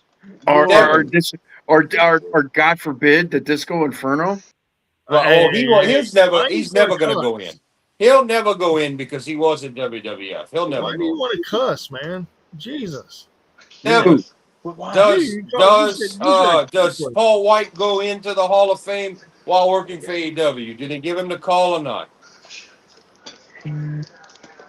I would say, well, I mean, I would think the best honest would be like Paul White and Jericho Bill at the same time. That would be a hell of a Hall of Fame type ordeal, and they'd work that up and make it extra special. But like, I don't know. I don't know if they can bend the rules there in the sense that have somebody in AEW like you're saying and on backstage and still be with the Hall of Fame action. So we'll see. I mean, I would hope. I mean, you would think in the next few years they got to have it, right? Yeah. Because he ain't getting any younger. I might as well let him enjoy it while. Well, Josh can. is right. They're running out of big names because of how many they put each year They now. definitely are. I mean, we went through the list a few weeks ago, and I mean the only Attitude Era guy left, besides Big Show, who wouldn't be a main event. Jericho is like one of your big main event guys to go in as a solo. Yes. Brock hasn't gone in Uh-huh. yet. We know that'll probably be coming in a couple of years. The Rock himself, it hasn't gone in yet, but he will one day. And we had two other people like Triple H went in, Batista went in. We had a couple of people. Cena's gonna go. Cena went Randy in yet or Orton. not? You know Randy Orton. Yeah. No, Or they're gonna wait for Orton while he's still active. They're gonna save him for their big top of the class. Cena as well is gonna be a top of the class. And they're really hurting in the women's department. They don't have many. They're gonna have to jump to those 2000s women's hard next. Yeah, they will. They're going to have to induct Sable. I don't know if they're ever going to do Sable, but I do think has the Bellas gone in yet? If not, it's coming. Yeah, Bella's already are done and gone in. All right. And Beth Phoenix was put in. Has Natalya been put in yet? no. That'll be coming. Mickey, I don't know why they're stalling ass with Mickey James needs to go in ASAP. She's already in. Yeah, put her ass in. I think she already's in. Check Yeah. on that because I don't think Mickey James got in. Mickey James is in. No, she got in the TNA Hall of Fame. She's She in get in the TNA, WWE Hall yeah, of but Fame. not Yeah. WWE. No, I didn't think so. That Mickey James is the one they're really missing from those late '90s. They've got Lita, they've got Trish, they have Tori. I don't know if Stacy went in yet, even though she wasn't a great wrestler. They got Queen fucking Charmel in the damn thing. I think Mickey Stacy. Yeah, I think James. that's right. Stacy. I I know. think Stacy Keebler's in the Hall of Fame. All Yes, right, well, Mickey James was inducted into the WWE Hall of Fame this year. okay, well, good on her. She deserved that. But because I mean, there's Jacqueline's been put in, all the other women, Molly Holly's in, Ivory's in. We're running out of people here, and we know Michelle. I thought Michelle McCool got put in this year, last year, She did. She did 2 years ago. You 2 know years. who? All You right. know who they won't put in? Who's that? Gil Kim. Who you got? Oh yeah, they're mad at Gail Kim. So I mean, Gail Kim. Gail Kim didn't have the biggest run in WWE like Caitlyn didn't either. Well, the thing was is that you got to look at the time frame that she was in. She was in the bra and panty era, and she's like, I'm not a bra and panty girl. I'm a wrestler. But she was also at the same time as Natty and Beth Phoenix. And Tara. Okay. I don't know if she's ever going to Yeah. go in. What was her WWE name? You know what? I was just thinking, did Luna Vachon go in? Yes. Yeah, after Yeah, she post life, definitely- she went in. They're never going to put Elizabeth in. Sherry was put in post mortem. We're pretty much down to Eve fucking Torres now, believe it or not. They didn't put Elizabeth in. I thought they put her in. They're never going to put her in. There's no family left alive, and how she was killed by drug overdose. They're never going to put her in, man. Lex is lucky he got put in. Yeah. Well, China technically. Well, China's in because of DX, but DX, because they don't want to. The minute you do that, everybody's got to research China, and all the porn videos come up and all. I don't know if a woman like a Candice Michelle or a Melina even deserve to be in. I mean, they're gonna probably call Melina up one day. Kelly. I mean, I'm not trying to be funny here. That's the names we're down to. Maria Kanellis. I mean, that's the era we're freaking in. They're never gonna call up little spicy redhead that went do the ring and the interviews in TNA. Christy Hemme. Yeah, they're never gonna call her up again. Yeah, true. Oh, Victoria. I don't know if they're ever gonna bother to call Dawn Marie. Victoria, also known as Tara in TNA. Victoria was her name in WWE. That's right. But she like right. many others had a relationship with Cena, and that went sour, just like Mickey James, just like a lot of that happened back there, and a lot of women got angry. You know who will be put in before everybody though, and this is kind of weird. Paige. Oh yeah, but she made a big enough deal when she's and AJ Lee as well. Both of them are guaranteed shoo-ins. I just don't know if they're gonna rush them above those 2000s Well, women. well, Paige still got time. You got to realize, she came in the business in WWE young. I mean, she was only 21 when she made her debut on Raw and won the Is title. she 35 yet? She's 33 right now. You got plenty of time with Paige. You do. You could save her as she's a guaranteed first ballot women's Hall of Famer when her time comes. And you got to realize she came in at the same time as the Bella Twins and AJ. I feel like the Bellas were there a little earlier, but yeah, because Paige came in before AJ too. Maybe not that far ahead, but Emma's never going to get put in with all the great work she did in NXT. Yeah, well, you got she was in the era of the Diva era. Yeah, and she's but yeah, Paige is only 33. She's still got at least another 5, 6, maybe 7 years left. unless WWE's and decides to push her because somebody gets a wild hair, we're going to put in Paige 1 year or whenever if she says in 2 years she's retiring.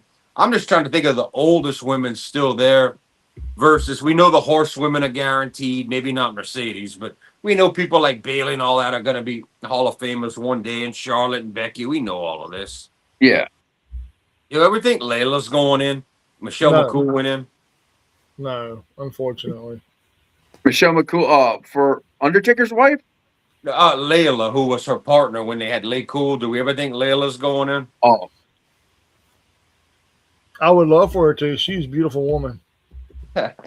Mike, we're not asking about how exotic and hot she is. We're asking if she deserves the Hall of. Even though one of the worst inductions of all time, Queen Charmel, that was absolutely unnecessary.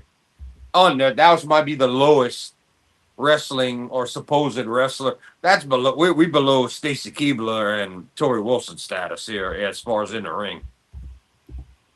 I thought she was actually a really good wrestler. I really did. Oh damn, Charmel. Oh no, God no! I thought we were still talking about. No, not Layla. Layla. We're off. I'm talking about how Charmel is like one of the worst Oh, Hall dude. of Fame inductions for a wrestler or wrestling talent ever.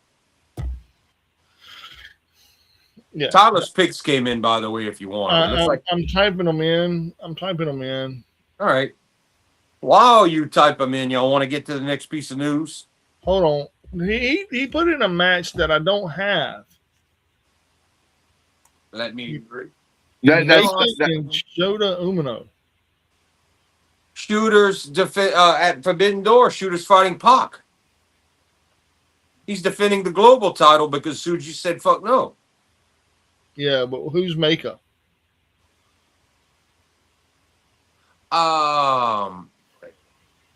Young Bucks, Divine Dominion, Maka.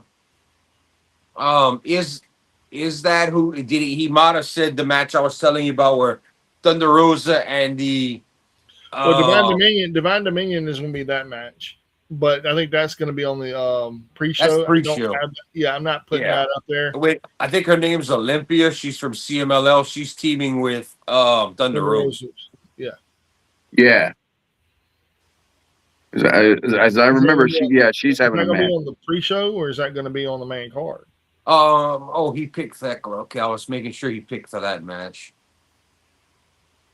I don't see Thekla. He's got Thekla listed third. Okay, I see it. Edge and Christian. Yeah, hey, you just.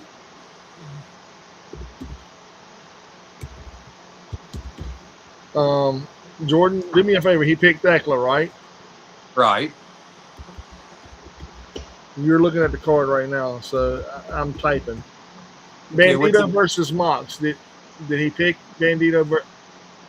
I don't see that one on the card. I bet you that's that Mato thing. He might have picked Mox.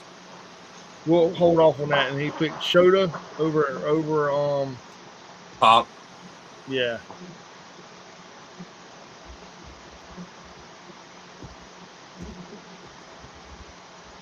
And then,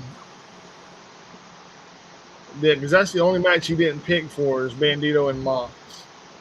I wonder if they was trying to type Mox there. Yeah. Or was he trying to type in? I don't know, but we're going to have to figure that one out. But while we wait on that, y'all want to get to the next piece? This is interesting. I think everybody's going to have something to say about this. Go for it. TK Tony Khan names, they asked him on a podcast who he thinks the 4 new pillars of AEW are. Now, would y'all like to hear who he listed? And then y'all can give me whether you agree, disagree, and why. He, without hesitating, listed Thekla, Kevin Knight, Kyle Fletcher, and Mercedes Moné. Yeah.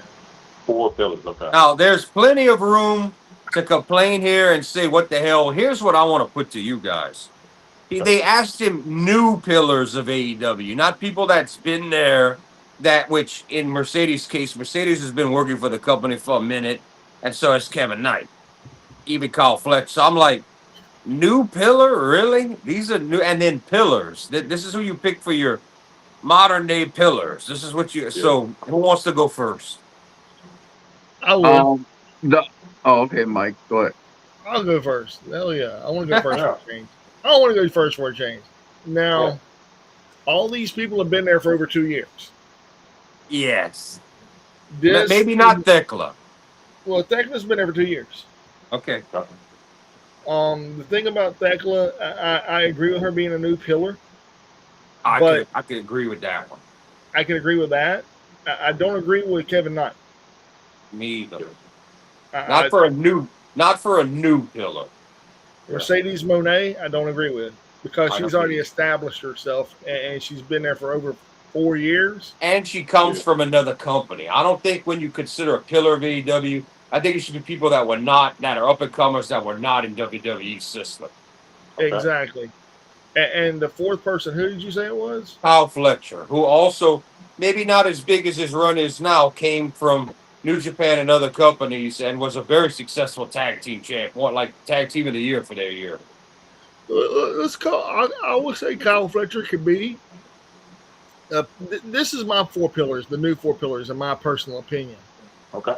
Maya World. She's been there and she's been doing the job for everybody. She's been showing up and showing out.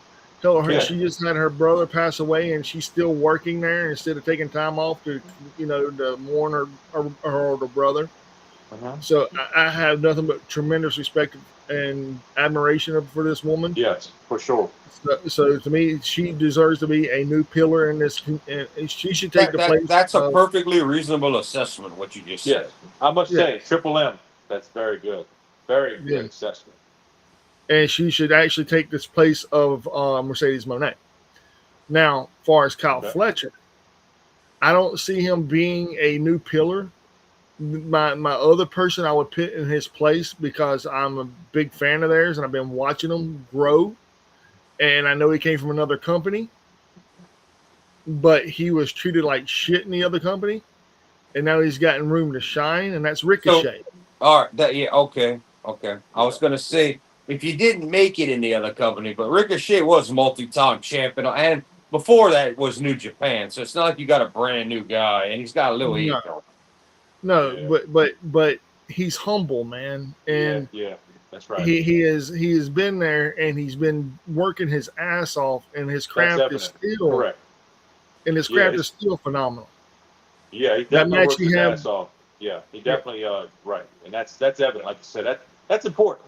I mean, a guy that's just a grinder, dude, and like you love that. You love to see that. Somebody that's gonna have a breakthrough. Yeah, his promo skills are kind of shaky. It's kind of at times like, whoa, what's going on here? But he's trying his ass off, and that's definitely respectable, and I could get down with that. You know what I'm saying? I like that. Yeah. So therefore, I would use him as my veteran of the 4 pillars, the new 4 pillars. Veteran. Okay, I like when you put the word veteran, because he's been, 15, 20 years in the business? Yes. Yeah, he didn't start yesterday, and he's had more than a cup of coffee. He done got the T-shirt, went around the block, got the new T-shirt, went around the block again. Dude, he has so many accolades under his name. Prince Puma, the king of flight, the Aero Extremo. These are just nicknames he's gotten from indie locations. Just that's a small tad. I mean, the man can go 1-on-1 with anybody and put on a banger of a match. He put on a banger of a match with Takeshita last 2 nights ago. Yes, banger of a match. Okay, you got. I want to get to everybody. So you got 2 more, Mike. You have Kevin Knight and that. You said you were okay with Thekla. You replaced Monet. You said if you could pull Kyle Fletcher, you would put Ricochet as. No. I pulled Kevin Knight. Kyle Fletcher stays. So I only replaced 2 of those 4 pillars. Okay, so Mike's list would be Thekla, Ricochet. What's her name? Maya World. And keep Kyle? Yep. Wait, Thekla, Kyle, Money World, and who else? And Ricochet. Okay. Josh, you get to go next if you want to do this. All right. Well, first off, we're taking Mercedes Monet off that shit. That's just going out of there. As far as Kyle Fletcher, I'll leave that on there. Kevin Knight, he's an up and comer, and he's making waves. But do I consider him a pillar? Yeah. I see why Tony Khan considers him one. Oh, I mean too. I mean,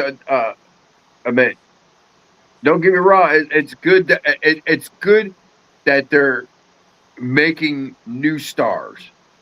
Yeah, big. That's a big thing for that company. They Yeah, need to do that. yeah. Which that came out of left field right there with Kevin Knight. So, but would I consider him a pillar right now? No, All right. I don't. Okay, and Thekla's your final four of Tony Khan's choice. Yeah, Thekla and Kyle Fletcher. Them two I do see. Okay, No. replace. I need you to replace Kevin Knight and Monet. Go. Oh, good God.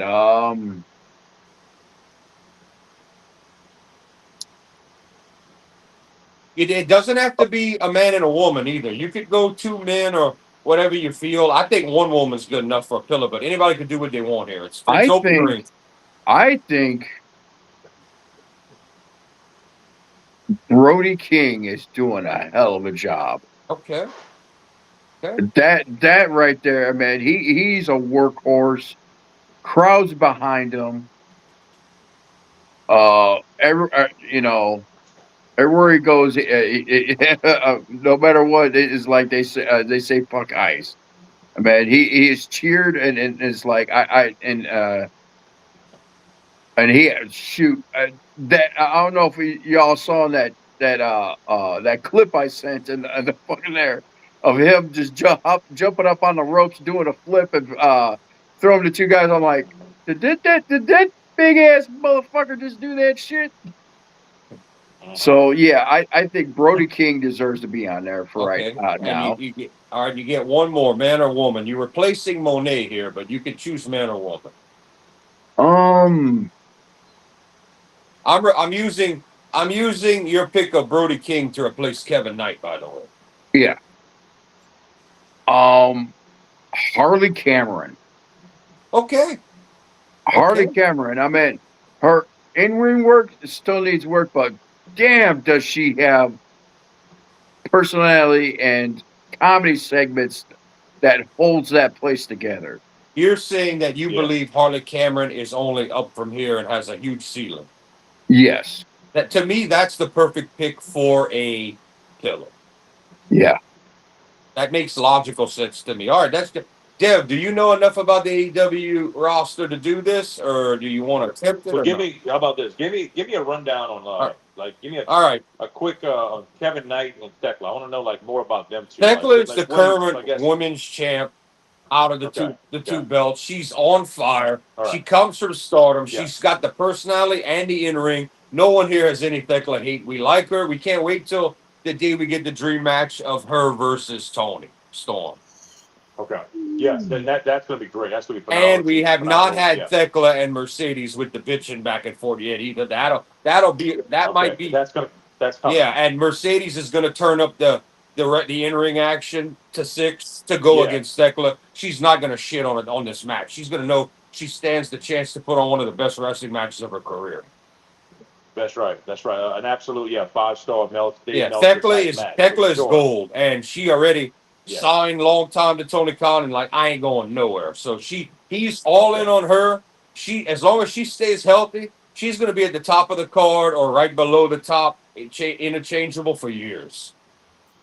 She is Mariah May or what Mariah May should have been.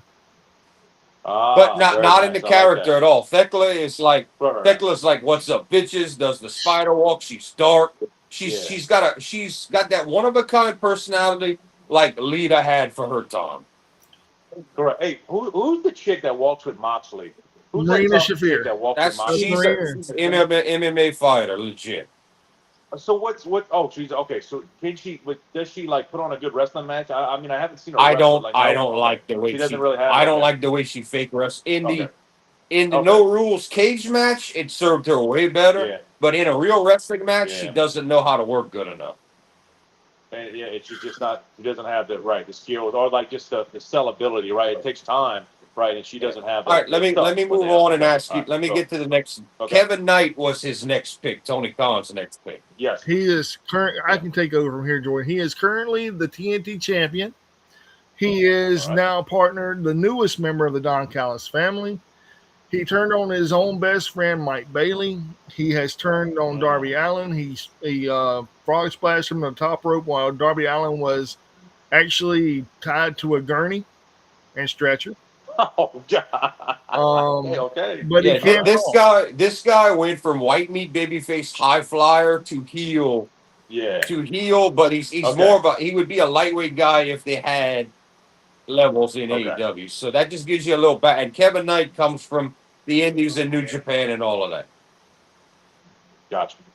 Gotcha. So would you think you'd keep him or replace him? No, I will keep him. I'll keep him because based off of what you're saying, like he has the potential's there, and based off that heel turn, it's only up trajectory of a To uphill me, of a good increase. if I had to compare Kevin Knight as a pillar, I would say he's the better pillar than Jungle Jack Jim swinging Dick Jack Perry. Oh yeah. He's But like yeah, no doubt, he's no like doubt what about it, where right. Jack Perry should have been being called a pillar. Should have, correct. Right. To me, that Kevin Knight's the upside of where he was. Yeah. I You didn't hate have. that guy, Bingo, man. for You sure. really hate that guy. I do. I do. I see no upside. Yeah, He's yeah. built like a fucking toothpick. I mean, he's never puts on Yeah. any muscle mass, anything. I don't. He's Right. capable in the He's ring, had but ample years. that guy is not a main eventer. Get out my ring. All right, Kyle Fletcher. He's had ample years. He'll to never become get muscle, hired by man, like, dude, WWE. come on. I don't see it unless they want to take him from Tony. And him and Tony's relationship is already rocky from the bullshit they've been through. All right, Kyle Fletcher is your next All right. guy. Pretty much the main man in the Don Callis family. You could tell he's going to be the successor to Osprey. He was a hell of a successful magical tag team in New Japan and in Australia, Aussie Open. This dude has completely changed his image, his look, and gone into more. I won't call him Ric Flair, but he went from a scrappy high flyer that can do it all like Osprey into this HBK. clean cut kind of heel dick kind of guy that thinks he's better than everybody. Yeah. What you said, Mike? Yeah. HBK. Sorry, man. I got to Come back. sneeze. Yeah. Just- A sneezer. Yeah, sneezer. HBK. Yeah. I got you. Oh, man. Okay. Yeah, that's Yeah. a good comparison when it comes, And you end with Mercedes Monet, who already has a name and a rep, was Tony's final. I thought this was the worst. Yeah, I mean she's so established, like she's been in the game quite a long time and all. Yeah, she's a veteran, right? But like she's gonna eventually go back to WWE, right? I mean, I hope we all feel that way, right? Like eventually, like not saying like next year, but I'm saying eventually down the road. No, Yeah. no ski. We think a hard no. No. Ice cold, Eventually, no. she got to go back to WWE. I She think deserves it. I think Jericho will eventually turn and go back in the end of his run. I think that Mercedes is going to want to revisit and go back. I think Mox is the one I don't think will go back. For real, you don't think he'll come? I don't. I think Mox is frugal with his money. He saves. He doesn't like being told what to do. He's the guy. Even though he doesn't show it, he's the not forgive and never forget guy. I think he'll be the guy that doesn't go back, even for the Hall of Fame. I don't think Jericho's going back, dude. I really don't, because this is Jericho's end. He ain't got nothing left after this. This is A recap of all his characters. Play with Kevin Owens in WWE before his Hall of Fame. I think he's gonna milk the last big money he can get out of Tony until Tony does what Tony did to Cody. I don't think you're worth that much anymore. Cody went, well, I'll leave. I think he's gonna drop Jericho's pay down next contract, and that's gonna be the big decider. And Jericho's gonna be like, let me finish up this in-ring shit so I can go be in Fozzy and be able to walk on stage and not get too old. I think Jericho will go back eventually, even if it's not a 6 month or a year run. I think Jericho, when the well dries up and he doesn't get paid what he likes from Tony, I think he will go back. I do. I think his end's coming up, dude. I'm gonna be honest. I think he signed a 2-year deal. Before these end of the 2 years, I think his in ring is up. Until I hear he's going on a career ender of a run or a stream or Jericho retirement tour, I could see him tying that in or saying it when he's ready, because you know how he is about his concerts and his shows. So Jericho World Tour retirement. Until I see a gimmick like that, I don't think he's ready to hang it up. And yeah, this is the guy that set Hulk at 45 in the limelight.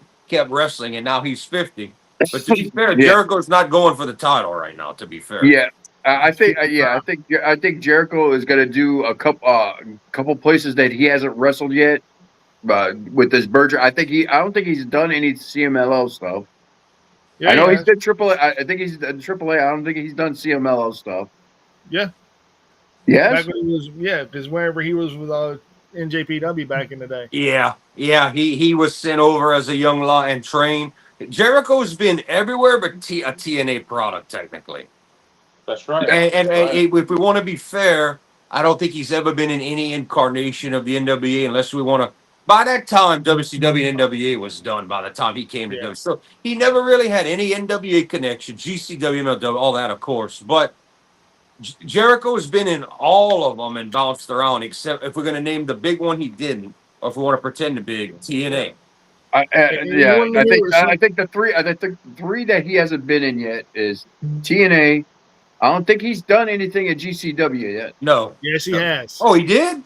Yes. Did he no wait, did he wrestle or he just made an appearance? There's a difference. He wrestled. He wrestled Mox. Really? He wrestled Mox? Not Mox. He wrestled who did he wrestle? Was it Nick Gage? Wow. So No, Jericho made a stop. that was on Dynamite. That's a difference. No. He wrestled somebody in GCW too. Well, damn. He hasn't made it to MLW though. No. Well, okay. Then there's another one I was gonna throw. I didn't think about throwing in MLW, and he hasn't done anything with JCW. No. That I don't think he will ever do any of those. No. He wrestled for PWG too. Jericho might have damn near a world record you got to count ECW, WCW, WWF, WWE, New Japan, some other Japanese stuff, both CML and AAA. I mean, one match at GCW. Who knows what other indie shit he pulled? Jericho's all over the place. I'm gonna look that up. He wrestled for Pro Wrestling Guerrilla too, Jordan. PWG. Mhm. Did Chris Jericho wrestle for GCW? Chris Jericho hasn't wrestled a full match for GCW, but he did make a surprise appearance with them. Okay. Yeah, see, so he didn't Alright. wrestle. Well, to me personally, showing up in that promotion. No. I know. No, it's showing up, interfering in a match doesn't count. I want a full bell to bell match. Dev, Bell to Josh bell is to Josh is bell. throwing in the technicality on this one. I want bell Yes, the to bell, technicality. not just showing up, pulling off a mask and hit somebody with a bat, using a bat. I think that was the thing. He came in, used Floyd and dipped out. No, I want bell to bell. So technically, no, he has not wrestled for GCW. Okay, let me let me right. wrap this up here. Dev, you said you agree or don't agree on Monet, and as a pillar. I kind of don't. No, I don't. I do Well, not. could you think it could be man or woman? Who would you replace her with in this pillars of Thekla, Kevin Knight, and Kyle Fletcher? Modern day second generation pillars for AEW. It could be man or woman. Who would you replace Monet with? Well, who would be the next woman in line? You know what I'm saying? There's so many. There's so so many. many. Well, like the Cameron one that Josh mentioned, that was good, but she brings a lot to the table. She needs to work on like a wrestling, but it's gotten better. Willow But her, Nightingale like, could be her it too. demeanor- I was thinking Yeah, that's right. I'm not gonna say Julia Hart because I'm under the impression she's leaving. Her and Anna Jay. Okay. Well, just But I will tell you this though. All right, Dev, you didn't pick anybody to replace Monet yet. let's go with the Cameron one that Josh said. I like All right. that because she brings a lot to the table. She has a good look. She got personality, and she has a lot to work with. All right. You can Okay, mold I'm her. gonna give y'all mine real. I'm gonna give y'all mine real Yes. quick because she was in Stardom, but she's not known big on US TV till now. I think Thekla's not a bad choice. Mhm. I think she's Right. okay. Kevin Knight, with his build, you need to be a workhorse. So Yeah. I don't know if Kevin Knight's a pillar like he's in the body. He's bigger than them, but he's in that category of Darby and Jungle Fuck for being a junior. So I'm like, if I don't put Kevin Knight, what other junior would I pick? Yeah. Speedball bounces around to every continent and wrestles all over the fucking place. So I don't know if Speedball's gonna stay, or he would be a great choice. I might have to keep Kevin Knight here because what other high flyers really a pillar? Um, I'm definitely pulling Kyle Fletcher. As much as I like him, I'm pulling him because Kyle is easily going to be world heavyweight champ and be the man and beat Osprey one day. I think Kyle is bigger than being a pillar. I'll tell you who I will replace Kyle with, and I'm shocked that none of y'all said it. Who is an absolute workhorse in every match he's in is terrific in this company, but he's never going to be the main guy, but he makes everybody look good and wrestles great. Pac. Who's that? Pac's already, whether Pac's high or low, he's been made already. Think about it. Who in this company? He wears a mask. Bandito? Yeah. Or Bandito? Bandito's already been made. Bandito has been made for years, man. I'm Bandito sorry. is a key player for AEW in making everybody look good, putting on exciting matches, and is never going to be the guy. He's the Yeah. utility player. Hold on. He was Ring of Honor World Heavyweight Champion. Actually, he is Ring of Honor World Heavyweight Champion. All right, that's as high as he's going. Bye. He's not even going to get the TNT title. All right, that's why I have no problem putting him on the list. The ROH is a joke. Yeah. All right, ROH is it's a namesake and it's a joke today. None of that is verified. None of that means anything anymore. It's a place where Tony sends you, and he didn't even get him a TV deal. All right, so that means nothing. Bandito's the workhorse of AEW. He makes everybody look good. He's a fucking workhorse. He's never going to go higher. He's hit his ceiling. His job is to make everybody else truly look good with almost no character and not a lot of promo or talking. To me, he's the utility player. Hold on. I would put Roosh there instead of Bandito. I can't put Roosh there. As great as he's in the ring, he can't talk. So Bandito.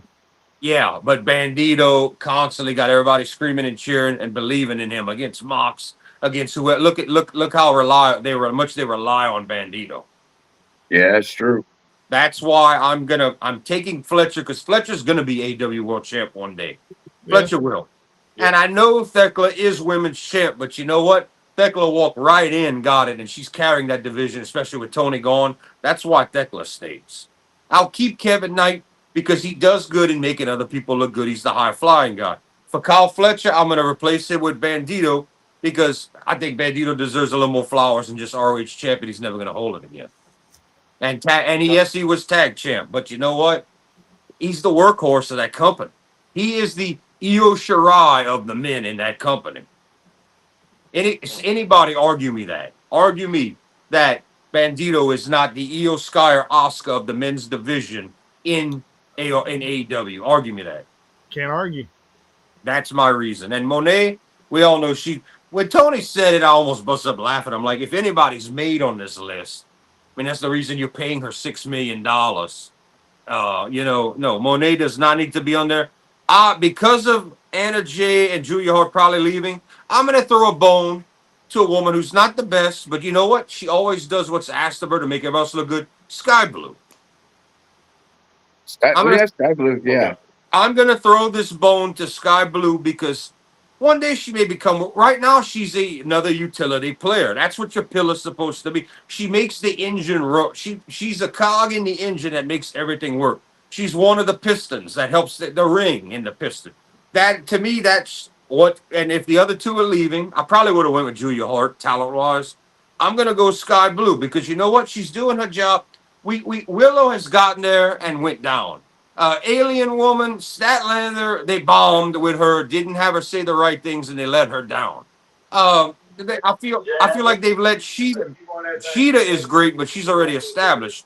But she's up and down. They let Thunder Rosa down, even with injury, and Thunder's already made. That's why I'm going to give this to Sky Blue, believe it or not. Oh, okay. Yeah. Hard to argue with those, right? Because what they are? They're pillars. They're not the world champion making the company look. They're the pillars that help the action and the ring and the storytelling tell the story. They are the impact players, if you will, pun intended. But that's why I'm going with. I said Thekla. I will keep Kevin Knight. I will go with Bandito, and I will go with Sky Blue. People that have an upside, and even though Bandito might not have much of an upside, he helps your show look good and your talent look good. He is a pillar. That is the definition of a pillar. And that's my AEW modern day pillars. And there we go. We're done. Okay. Okay. Now, man, we stretched this thing almost to 2 hours. You got two All right, who y'all boys. want to do? Y'all want to do Bully Ray or Tommy Dreamer? This is going to be a lot of talking here and a lot of people chimed in online. I think we should do the Tommy Dreamer last. Okay. Let's go to Bully Ray. All right, so Bully Ray, of course. Time for Yeah, attention. he's been talking some mean shit this week. He Yeah, has and stuck this is his, he has stuck his big giant thumb up his own ass. well, he decides to come out there and Yeah, say he's how exactly tough right. he is, and that this Yeah, started by yeah. Bully Ray saying Mox is a fake tough guy. Okay, first of all, we're talking about a fake sport. Second, Yeah. I think we need to Bubba needs to realize his age and his where he's at in life. Maybe as a young man, Yeah. you could have, Yeah. hung. Maybe you're jealous because Mox is technically the gimmick when you tried to get tough in the Dudley Boys. Yeah. That's right. But so this started with Mox never responded. This started with him criticizing Mox, saying he's not a tough guy. And people chimed in, people had things to say, but one comment, which I know this is gonna, if Mike doesn't know already, Mike's gonna cut it back for him because he's gonna love this. One very real man came in to defend Mox, but also say, hey, Bully, if you got a problem, you know where to find me. We could settle this. And none other than the real life, Barnett. yes, the real deal MMA fighter himself. And the minute he started talking, Bully tried to say who called you, who asked you. But then you notice Bully Ray kind of backing. You can see him backing off in his comments, realizing, Yeah. oh fuck, this is a 55-year-old man that is legit, could kick about 75 people on this planet's ass, Mm-hmm. even at his older age. And you can tell that Josh did hint. He didn't say it out loud, but he hinted. I only run this little thing called Bloodsport, bro. He didn't say it, but hey Bubba, if you feel ready, why don't you come down to the ring with no ropes and no holds barred? Let's do that. Let's do this thing on the Bloodsport. Bully Ray was backing down, and now Yeah, he before tucked his tail. I will get into the second part of this, and this is where shit really got stupid. Of all people, Joey Janela decides to get in on this thing and throw in some real life shit, some club meetings, some things where Bubba hangs out, locations, pulling him in Kid Rock's VIP and Kid Rock's club. They went back and forth like two kids, but the two of them was constantly trying to one up each other, and he did this, he did that, and so it turned into a shitstorm with Bully Ray and Janela. But anyway, that was just me highlighting everything. Mike went first. Josh, Dev, would you have anything to say about this subject? I'll let you go first. I'm good. Okay, Josh is like, I don't know enough about. I mean, Dev's like, I don't know enough about it. Josh, I'm saving Mike for last because he's gonna have the most to say about it. Yeah, I think Bubba legitimately put his foot in his mouth on this one because honestly, I think looking at the stuff that Mox did before WWE, like you gotta realize he was a he was pretty much a deathmatch guy. Chainsaw to the sack, brother. Or not, that's not really what happened, but chainsaws were involved. Yeah, To the nuts. yeah. So he was particularly a deathmatch guy. So he was already a made guy, a made tough guy as it is, and this WWE just watered him down. So when he came to AEW, he kind of let loose and all that. So, but as to his comments that he's not a tough, I know John Moxley could whip my ass and probably all of our asses here. So, as far as I think it was smart for Moxley not to comment on it, and then when a legitimate tough guy comments on this, and all of a sudden he's like, I want to jump in on some of your comments, Josh. I want to jump in and clarify a couple of things. One, and a lot of people brought this up, but what about Mox and his jiu-jitsu? And yes, he has competed. Yes, he's getting tapped. Somebody had a great a great point saying, dude, everybody taps one point Yeah. or another. So that Yeah. doesn't, just because you got beat by a white belt, that's nothing to be. But hey, he studies some MMA and some jujitsu. We know he's in great physical shape, especially as he quit drinking. Mox is Yeah. taking care of himself. We also know, and this is why you mentioned probably smart Mox did comment. Mox is not a social media guy at Nope. all, at all, and I love him for it. If I didn't have to do things like this show and promote myself and music, I would not be a social media guy. But I totally understand where Mox is coming from, and he's right. Keep your business private. Stay out of it because that's just. Can you imagine the fight John Moxley has to do to go from airport to airport with people pulling on him and recognizing him? Can you just imagine the hell of him and Renee just trying to travel? How much hell they got to go through, being as big of stars as he is. That's any wrestler. So Yeah, but I mean, look, Mox is no joke. Mox has been in the three big one. I mean, Mox is like someone recognizing Roman Reigns, or The Rock, or maybe even more Rock. But that's not a joke. There, that's not like, oh, it's Darby Allin, and two people are going to be like, well, Darby sticks out like a sore thumb. So yeah, but not everyone's begging for or Jungle Fuck. There you go. You see Jungle Fuck in an airport. All of two people are going to try to get his autograph. It's not Mox. I'm Yeah. going to be honest. John Moxley seems like one of those guys you see in public, and you're like, "Hey, you're." He's like, "Hey, man." I can already hear him now and be like, "I'm with my family." Yep. yeah, and Yeah. honestly, and that situation is like I've gone to description about that about running into Ray Park and with his family. It's like, oh hey, it's Ray Park. He's like, hey, it's good to meet you, but I'm with my family right now. It's like, okay, I understand. Nice to meet you. Yeah. Walk away. That's right. Yeah, and I mean, I've met several famous people, and the way you do things is when they're in their realm of being in that realm of being famous, then it's okay to what is it called? Face Walk them. up to say hi. Yes, and when they're with family or friends at another place or another venue, and you see them, and it's like, hey, that's so and so. Don't point at them. Yeah. I have friends that did that, and I'm like grabbing their hand, like, don't do that. That's very disrespectful. Yeah. Case in point. This happened to me. Actually, me and Monica. We were at a horror convention, and two guys from Sons of Anarchy were there. I can't think of the actors' names. It was like Yeah. two of the main characters there. Yeah. And drop your phone a little, Dev. We always sees a hat.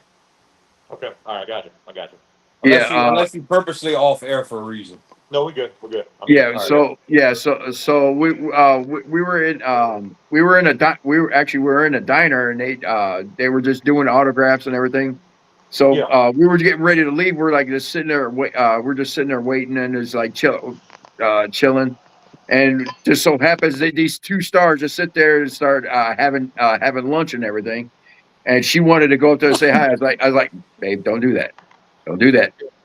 Yeah, don't do that. Yeah. Don't do that. It's like I said, they don't want to be bothered right now. It's like they just That's right. so That's like Yeah. I was at Dragon Con, and drunken con, drunken con. Yeah, Drunken Con, and I want to know where that's at. I'm gonna be the first in line. Atlanta it's in Atlanta. It's in Atlanta every year. every year, man. I had one of those ATL, at my baby. house a couple nights a week. Yeah, and it's always Labor Day weekend, the whole week of Labor Day. Yeah. It's awesome. It's awesome. And it ain't that far away from you, Jordan. But anyway, the guy that played on the little person that played in Game of Thrones, y'all know what I'm talking about? Not Peter Dinklage. Peter Dinklage. Yeah, he was there, and my ex-wife was like, yeah, I know you're talking about. I know him. And he was outside on the Yeah. phone. I was like, leave him alone. He's on the phone. She's like, I want to go say Yeah. hey. I'm like, Nah. leave the man. Wait till we're inside, and he's doing one of the what do they call it, panel. I said, then that's when you approach them, or when he's sitting there signing autographs. then we will approach him. She's like, oh, okay, cool. So we walk by him, and I shit you not, I was like, don't say nothing, don't say no, don't say nothing. So my ex-wife goes, hey, I loved you on Game of Thrones. Oh Lord. And I went, Good job, Walt. like, How did Yeah. how did he respond? Okay, there you go. Yeah. All right. Monica says, I don't remember that. Yeah, you wanted to go say hi. Okay. Dev didn't want to. Josh, did you get to finish talking about this Bubba Ray situation? Because I know Mike kind of jumped in, but are you good with it? Yeah, I am totally good. It's like, yeah, Bubba Ray fucked up. Bubba Ray fucked up. I think Bubba Ray needs to put his money where his mouth is and show up in Bloodsport. Yeah, I think he got to get his ass handed to him. Yeah, well, he would have to get in some serious condition and plan, but it's like a year away. But yeah, either put up or shut up, bro. And he was, oh, no one can ask you. I'm talking about Mox. And Barnett was like, I'm right here, bro. Yeah. And him and Mox are buddies. well, not only that, that's like,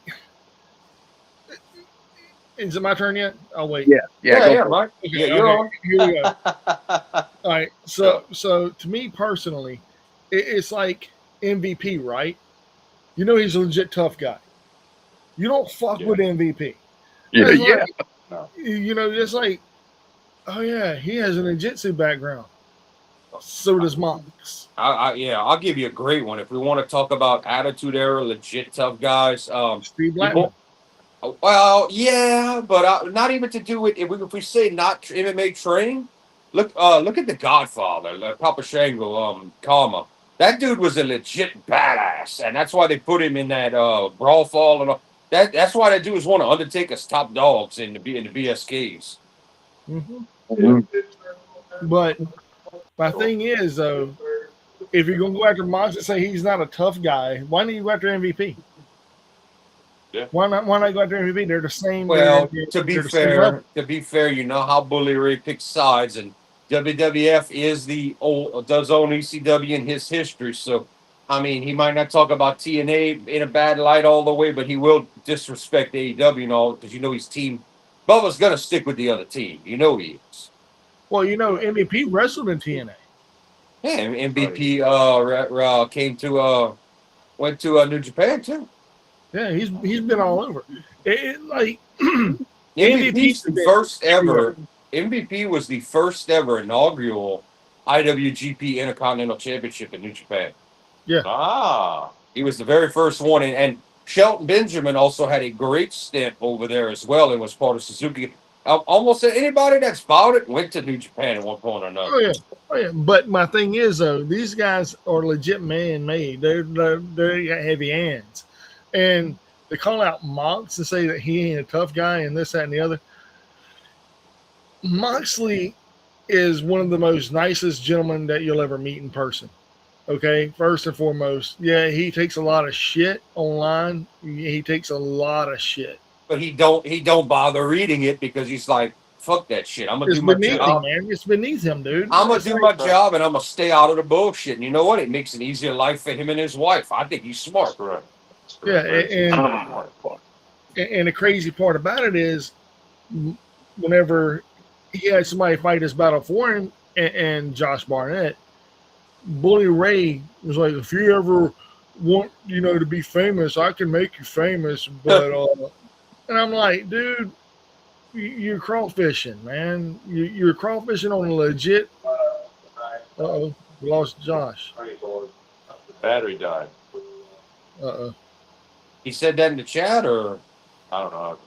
he probably his internet probably reset or something. I don't know what weather's like up there. Right now we dry down here. Yeah, we're doing it right here now too. Fucking 4 to 5 hours of grass cutting for me and weed day 3. Yeah, but I just, and the whole Joey Janela thing was funny. All right, Joey calling you out, and he called Joey a motherfucking liar, and Joey was like, "Dude, I got receipts." And the things that Joey said online, you could see Bubba back down because it was true. Like the story about Bubba pulling him into Kid Rock's VIP room and putting a bottle of whiskey on the counter, trying to be like, "Are you a man?" And Janela said 5 shots, and Bubba took the bottle, was like, okay, and walked away. Like he couldn't keep going. So I mean, Bubba, there was a lot of backpedaling from Bubba. If you read the comments, a lot of backpedaling. He's not a he's not as a he is a fake tough guy. If there is ever a fake tough guy, it's Bully Ray Dudley. Oh, absolutely. Bully Ray, Bubba Ray, whatever you want to call him. He is Whatever a the hell, legitimate Ray fake tough. Bubba, yeah, he's so like not tough. He's so He's great with his mouth, Yeah, that's right. but with his hands, he's a wife beater, in my opinion. I always felt like Bubba Ray was like, if Taz would ever told him something, Bubba would have been like, okay, bro, okay. In the old days when they were young. Yeah, I mean, he's not legit. The only way he'd be, dude. I think he's pissed because he feels like, kind of like how Conan feels about John Cena taking his gimmick. I think Bubba Ray feels the same way about Mox, because Mox is the it tough guy in pro wrestling, like on in entertainment. And Bubba Ray is sitting in a bar by himself buying 21-year-old girl groups, 21, 23-year-old girls shots, which was said, and singing karaoke up there with his hand in his pocket, at the local bar. And I think Bubba's like, damn, my Spectre ain't there no more, because this dude's a multi-time heavyweight champ of the world and multiple companies. He's the Billy Badass now, Mox, and Mox is just playing his damn wrestling account. Yeah, And the crazy thing is, the only claim to fame of him having any accolades whatsoever as a single one-time being TNA World Heavyweight Champion. Yeah. Whippity fucking do. Because guess what? Matt Hardy was world champion there. He's not going to talk against his boys. You got to remember, all of Bubba's, your peers, this is going to come into the next conversation after Mike wraps up. A lot of people are going to take on the side of their peers, their age generation, the people they were friends with in the locker room. And the next story about Dreamer is going to be full of that. But Mike, if you want to go ahead and knock out the rest you have about this. My thing is, I've met Bully Ray backstage at TNA, part of Team 3D. Mhm. He was a standoffish, didn't want to work with hardly anyone, real loudmouth, had bad reputation. Wow. And this is the same era as when WWE let both him and Devon go because of his bad attitude. He did not listen to management. He hated the way Jeff Jarrett ran things. He thought he could do better. When Dixie Carter came in, he tried to be a butt buddy with her. He wanted to be all in Dixie Carter's ear. Hey, why don't we try this? Why don't we try that? Hey, I think we should do this match. I think it'll be get over. And that's when they came up with the dumbest, and I repeat, the dumbest, the dude Sean that helped build this cage. It was the electrified cage in TNA. Did y'all remember see this match? Oh, this was so cheesy with the zaps. This was I will say this was more, even though it's newer, this was more cheesy than the Halloween Havoc cage with the electric chair with Abdullah the Butcher. The reason I'm giving that a pass is because of the era it happened in. You could still get it. This was like pre-Dungeon of Doom. Mick Foley couldn't even make the switch stay on. They electrified Abdullah. I'm letting it go because it was the early 90s. And WWF had still not even done the cartoon, the Goon, Dukes, the Dumpster, Drosy, Manitar. Yeah, I knew Mike and Manitar. But that's why I'm letting it go. Eric Bischoff had not started. Half animal, half man. Yeah. Eric Bischoff had not started the revolution yet with the NWO in the reality era and all of that for the attitude era. So anything before that, we saw cheesy shit. We thought it was cheesy then. TNA hits some cheese right here with this fake electrocution. Yeah, it was stupid, man. And Sean helped build this cage, and he looked at me, and I talked to the guy, and he goes, "Hey, this cage doesn't shock." I said, "It's not supposed to. It's supposed to look like it does." He goes, "Dude, it looks like I'm gonna be honest. It looks like a rave." Yeah. Wow. Yeah, that's what it looked like. I was like, "Are you serious?" So the night before the pay-per-view, he turned it on, And I kid you not, lights were going in it and around it and all the way through it. And I was like, dude, let's get inside of it and dance. Yeah. So we did. We danced inside this thing like we were. I was acting like I was Alex Wright. And guess who came out there and said, "This is not a fucking time to be dancing." Bully Ray Dudley. Yeah, because you were devaluing his wonderful gimmick he thought was so great of electrified cage. You were And he's been on several interviews saying that there was people that danced in his ring whenever they did this, and you're the one. I'm one. For a reference, I'm gonna mention this because everybody should know this time in wrestling. You remember in the 2000s when Undertaker turned back to the dead man and held his hands up and the lightning flew out his hands? That looked 20 times more real than this cage match. Yeah. And you could say it was cheesy. It was, beyond the grave stuff, 2000s or late 2000s. That came off 20 times more believable than and yes, it's WWE with more money. Undertaker with lightning out the fingers, hitting the shit and exploding. Look, 20 times more real than this horrible match of Bully Ray's. Yeah, and this was his brain shit. And I'm not calling it a child because, dude, this thing took a shit. I don't know if y'all have ever seen it. I have seen it, and I just went, man, that looks so cheesy and cheap. This is where I think Devon got the idea to say, fuck you, I want to go back to WWE. Because it was shit. It was a shitty match. I watched it on something years ago. Just watched it, and I was just like, what the fuck? When I saw him hit the cage, it'd be like, I was like, well, they're not even really selling the shock, let alone it looks like shit. I'm like, I immediately knew there's not even 1% of electricity. No one's getting it. I knew. And I wasn't looking to criticize it. I just saw it, and I was like, yeah, this looks dumb. It was fucking stupid. Yeah. It was a rave inside of a cage. That's what it was. That's what they should have called it. Rave in the cage. But that 6-sided ring looked really cool, though, didn't it? No.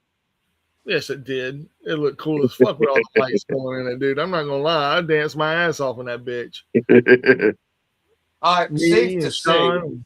Safe to say, I'm going to take a wild guess that Cornette had been put out of TNA by this point. He wasn't there yet.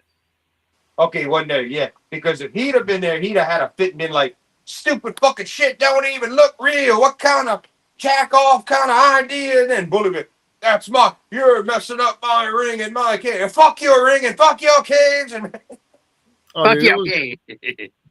It made no sense, man. And it was, I'm going to be honest, it was a shit show. And he tries to defend that match. He tries to go on record and saying, oh, man, it electrocuted you. And no, man, I bounced all around in that cage, man, dancing in it like Alex Wright, dude. I enjoyed every second of it, dude. It was so much fun.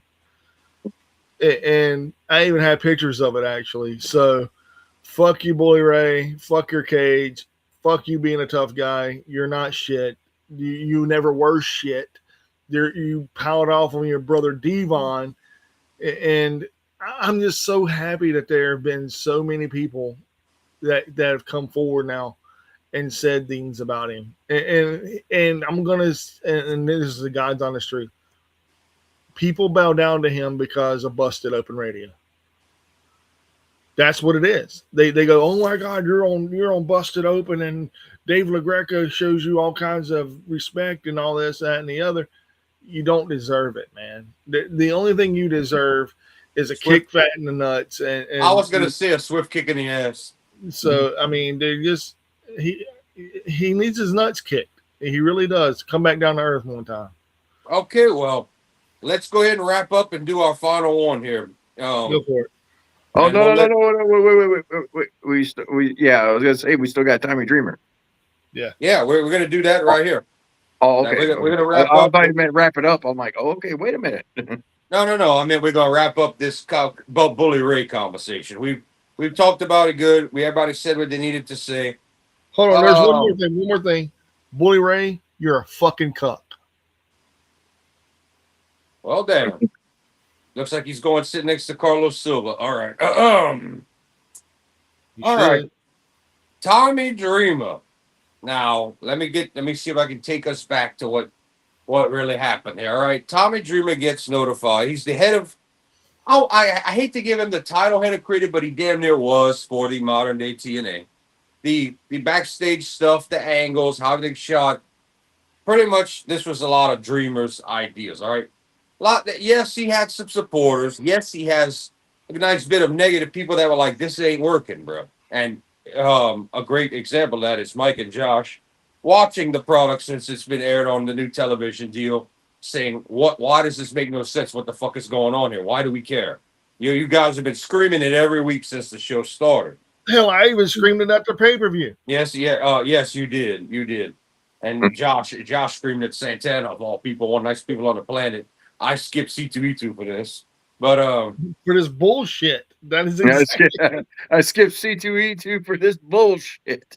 So Tommy goes on, I don't know the name of the podcast. Tommy goes on an interview, and this is where things start to contradict themselves. So Tommy says it's like an amicable, respectable split, and he wishes nothing but the best for TNA. But at the same podcast, starts crying, legit tears, and sad. And yeah, we know he kind of wears his heart on his sleeve, but if it's an amicable split, you're not crying. You admitting that you were put out and you're leaving, buddy. Okay, good or bad.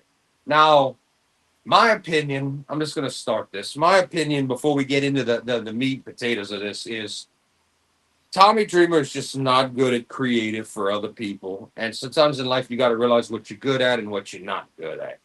And yeah, he still wrestles the indies every week. He's still active for the game. He loves it, all this stuff. But when someone mentioned this, when you got your hands in so many different things, how can you really focus on one thing? So that's a good point.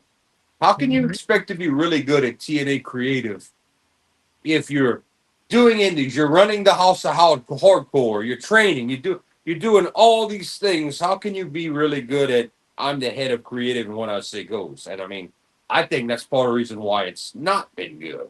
Now, before we move on, I'm going to ask you guys' opinions on Tommy Dreamer's creative and all about that. Before we get into the online comments and the Me Too and the hate and because all kind of people under the sun, known people from talent to women talent to former ring announcers to current referees got in on this shit, taken aside. So before we get there, I'll start with you, Mike, since Josh started first. What is your thoughts on Tommy Dreamer's? And we know it's ending. It is officially ended. It's over. He's out. What are your feelings on Tommy Dreamer's creative run in TNA since they've had the new television deal? Oh, well, shit. It was straight garbage. I mean, dude, it makes no sense. And how do I want to say it? The lead up to Sacrifice that we went and watched, there was no really build for any of this shit. I felt like none of the vignettes were worthy of my time, made a whole lot of sense, and I was just left like, what the fuck after empty. And I think the lack of crowd cheering or yeas or boos proved that. I'm just throwing that in. They cheer for Ricky Sosa, and I'm like, who the fuck is this guy? Yep. You said, why should I? Well, they made a big to-do about the signing and Carlos Silva, and they had him by where they were wrestlers walk out. Dead silence, and Mike goes, we're so happy to have Sosa here and all that. And Mike goes, he just yells it out loud as fuck, and no one responded. Why should I care? Nobody booed, nobody turned to laugh at me. No, everybody was kind of like, yeah, why should we care? That's pretty much, and the crowd, they wanted to be against us when we cheered the heels and booed.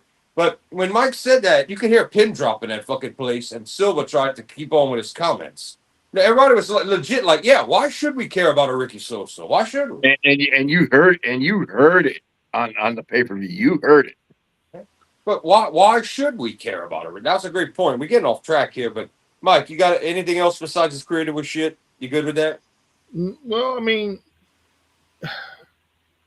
the only good thing that he did, and as far as creative, He brought back the resurgence of the underworld with Ali, Dr. James Mitchell, Rosemary, and it was half-assed.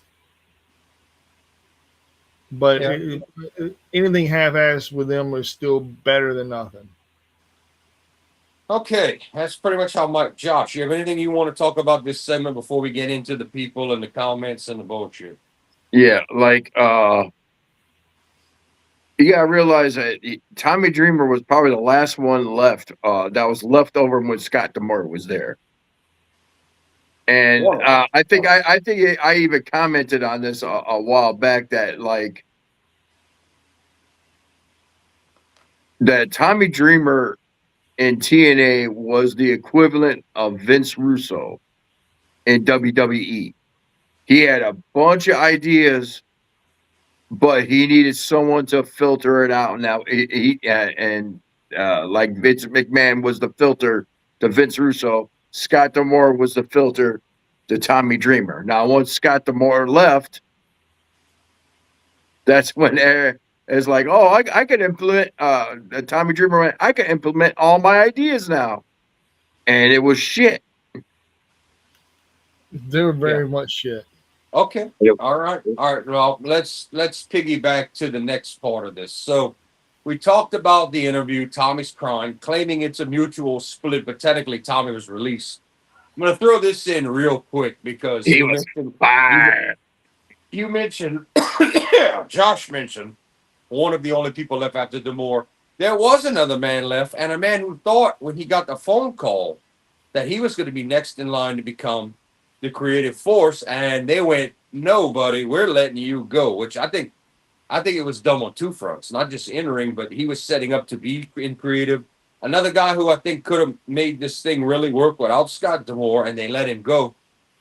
Sammy Callahan. Yeah, I think this was a poor decision because Sammy, I think, could have held it together or fixed where Dreamer was slacking in the creative department. Maybe not perfect, but I feel like Sammy Callahan, losing him was a double. That's like shooting myself in the left foot and shooting myself in the right foot. Hold on 1 second though. I'm going to tell you this. He owns Wrestling Revolver. Yes. That's a shit show, bro. Okay, it is, but when you split yourself, this is back to Dreamer doing a million things at one time. When all these people, this is why I get mad at Tony Khan's logic booking and all this. When you got your hand in so many hats, it gets hard to focus on one thing. This is where Paul Heyman fell short with ECW by not only the product being violent, not being able to get sponsors and get money flowing in. You can't manage everything when you get so big. You got to have people that you could trust that can do their departments. And I mean, and in WWE's case, they're just lazy and don't care because they make so much money. But they don't care if their creative sticks or falls down. That's on them. So, all right. Anyway, to get off of Sammy and get back onto this, well, all of a sudden, a woman who's retired from the business, an indie wrestler, decides to come on here and say, "Oh, I've been waiting for this," or "It's my time," and decides to say, "Oh, well, I had to work an angle with Tommy Dreamer, and I wanted to use the cane." And Tommy says, "Well, I don't cane women. That's not my thing. But I'll bend you over and spank you." And she claimed, she says, "Well, I felt very uncomfortable about it." She never said anything in the time of day. But she retired now. She comes on there and tries to say, "Well, that made me feel uncomfortable. I felt like I had to do it and I couldn't tell him no." Now, this is a little bit of reaching here. We don't know how true or whatnot. There was a picture of the angle, so we know it happened. There was a picture. Well, here comes another woman, another talent, indie talent or whatever, saying, "Oh, I've been waiting for this. Here comes the Me Too shit." She claims Tommy Dreamer did the bowling ball to her in the crotch. And she had to shut up and do this angle, but she wasn't comfortable with it. Now, we don't have any proof of this one. We don't. We don't have any pictures, any proof. So this starts to become a Me Too pile-on movement. Well, then this young referee, I don't know his name. He's one of the young ones. He does TNA shows, but he's in training. I forget. He's got like a nickname, one word. He decides to come on here and say that he didn't agree with Dreamer and all certain kinds of certain stuff and this and that. Well, here comes Gail Kim, and she's all like, "Wait a minute, buddy," and she's taking Dream aside, and he's a friend and this and that. And she starts bitching. Well, actually, I take this back. Before Gail Kim jumped in, Dave Penzer, ex WCW ring announcer, before Michael Buffer would do the main event, he comes out jumping this referee and claiming that he's on Tommy's side and all this stuff, and saying you gotta have problems with you to say this about Tommy, or you felt like this or that, and the two of them get into a spat for a while. Well, then comes Gail Kim Gail Kim is like kind of taking Tommy's back to talking to the ring guy. Mickey James comes in laying on the law, getting harsh as fuck on this ref. Like she had some comments, but this thing just started snowballing. It went from a Me Too movement to women's to other people. So Jasmine St. Clair comes in and she's like, would y'all just shut the fuck up? These girls are just here for attention and this and that. So this turned into a big clusterfuck of what the fuck, who the fuck.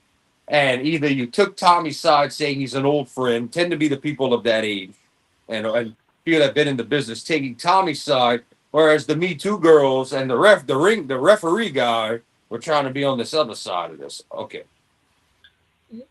I'm going to say this. I know it ain't my turn to speak. I'm not going to say anything else after it. Being in a Me Too movement situation, and it does. It does. And I don't wish that on nobody. And I know Dreamer is nothing but respectful to every person he's come in contact with. Dreamer doesn't deserve that type of agitation, first and foremost. Then all these women want to pile on him and say that he said this. He probably said it in a joking manner, because Dreamer has said things jokingly. He even does it on Busted Open whenever the women say something. He goes, no, that's not how we do things here. You can get paddlings here for saying stuff like that. You know, he wasn't joking. This was real. At least the spanking, which we've seen him do this already with Buell and his wife. Now that's his wife, of course, so that's a different story. Ex-wife. Ex-wife. But still, that's two people that knew each other. I get the idea that if a talent is uncomfortable with something, feel like they can't tell you no because you're a veteran. But in the same breath, someone had a great point and said, what about all these years you could have spoke up and said so? Yeah. That many years have passed, you're retired. Now we know the spanking one was real because we have an image of it online. Yeah. And we know they did this. All right, but also, yes, Tommy Dreamer comes from a different age generation as these two women that said this. That's a different point in the business. I don't see Tommy Dreamer, if someone would have said, I'm not comfortable, he would have said, okay, well, we just won't do it. You know, I don't see him forcing that on women. I just don't see that as Tommy Dreamer's character. Second, I thought he went with, I'm going to go with what looks better for TV.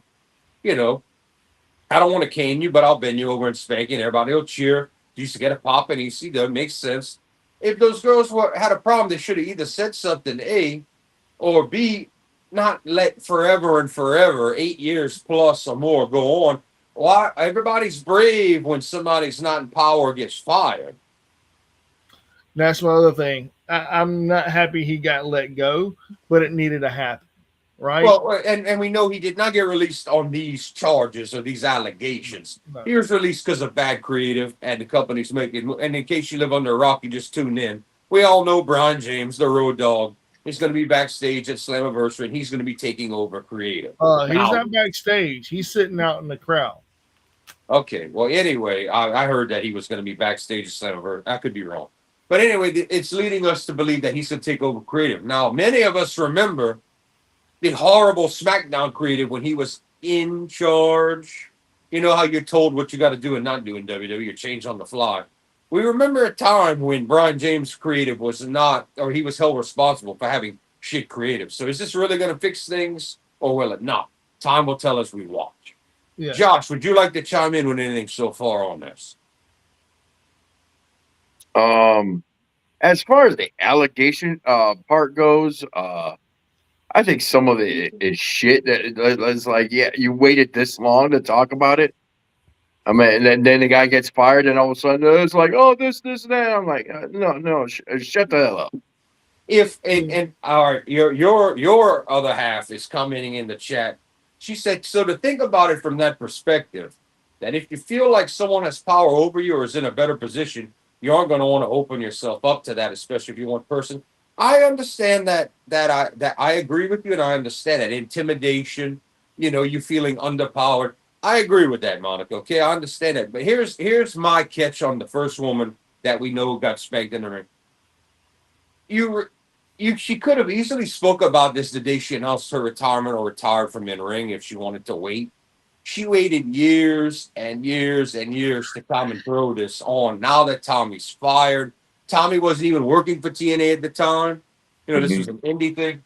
She waited. She could have spoke up about, especially when the Me Too movement was bigger years ago. She could have Yeah. spoke up about this about Tommy. The second woman, we have no proof that she was bowling ball. We know Tommy's done the spot before. Like I said, with this former wife, who if you know somebody, you know your wife. So we know they were obviously cool with it, but you don't just bowling ball any random woman unless she's down for something like that. I understand, Yeah. but we don't know if it's true.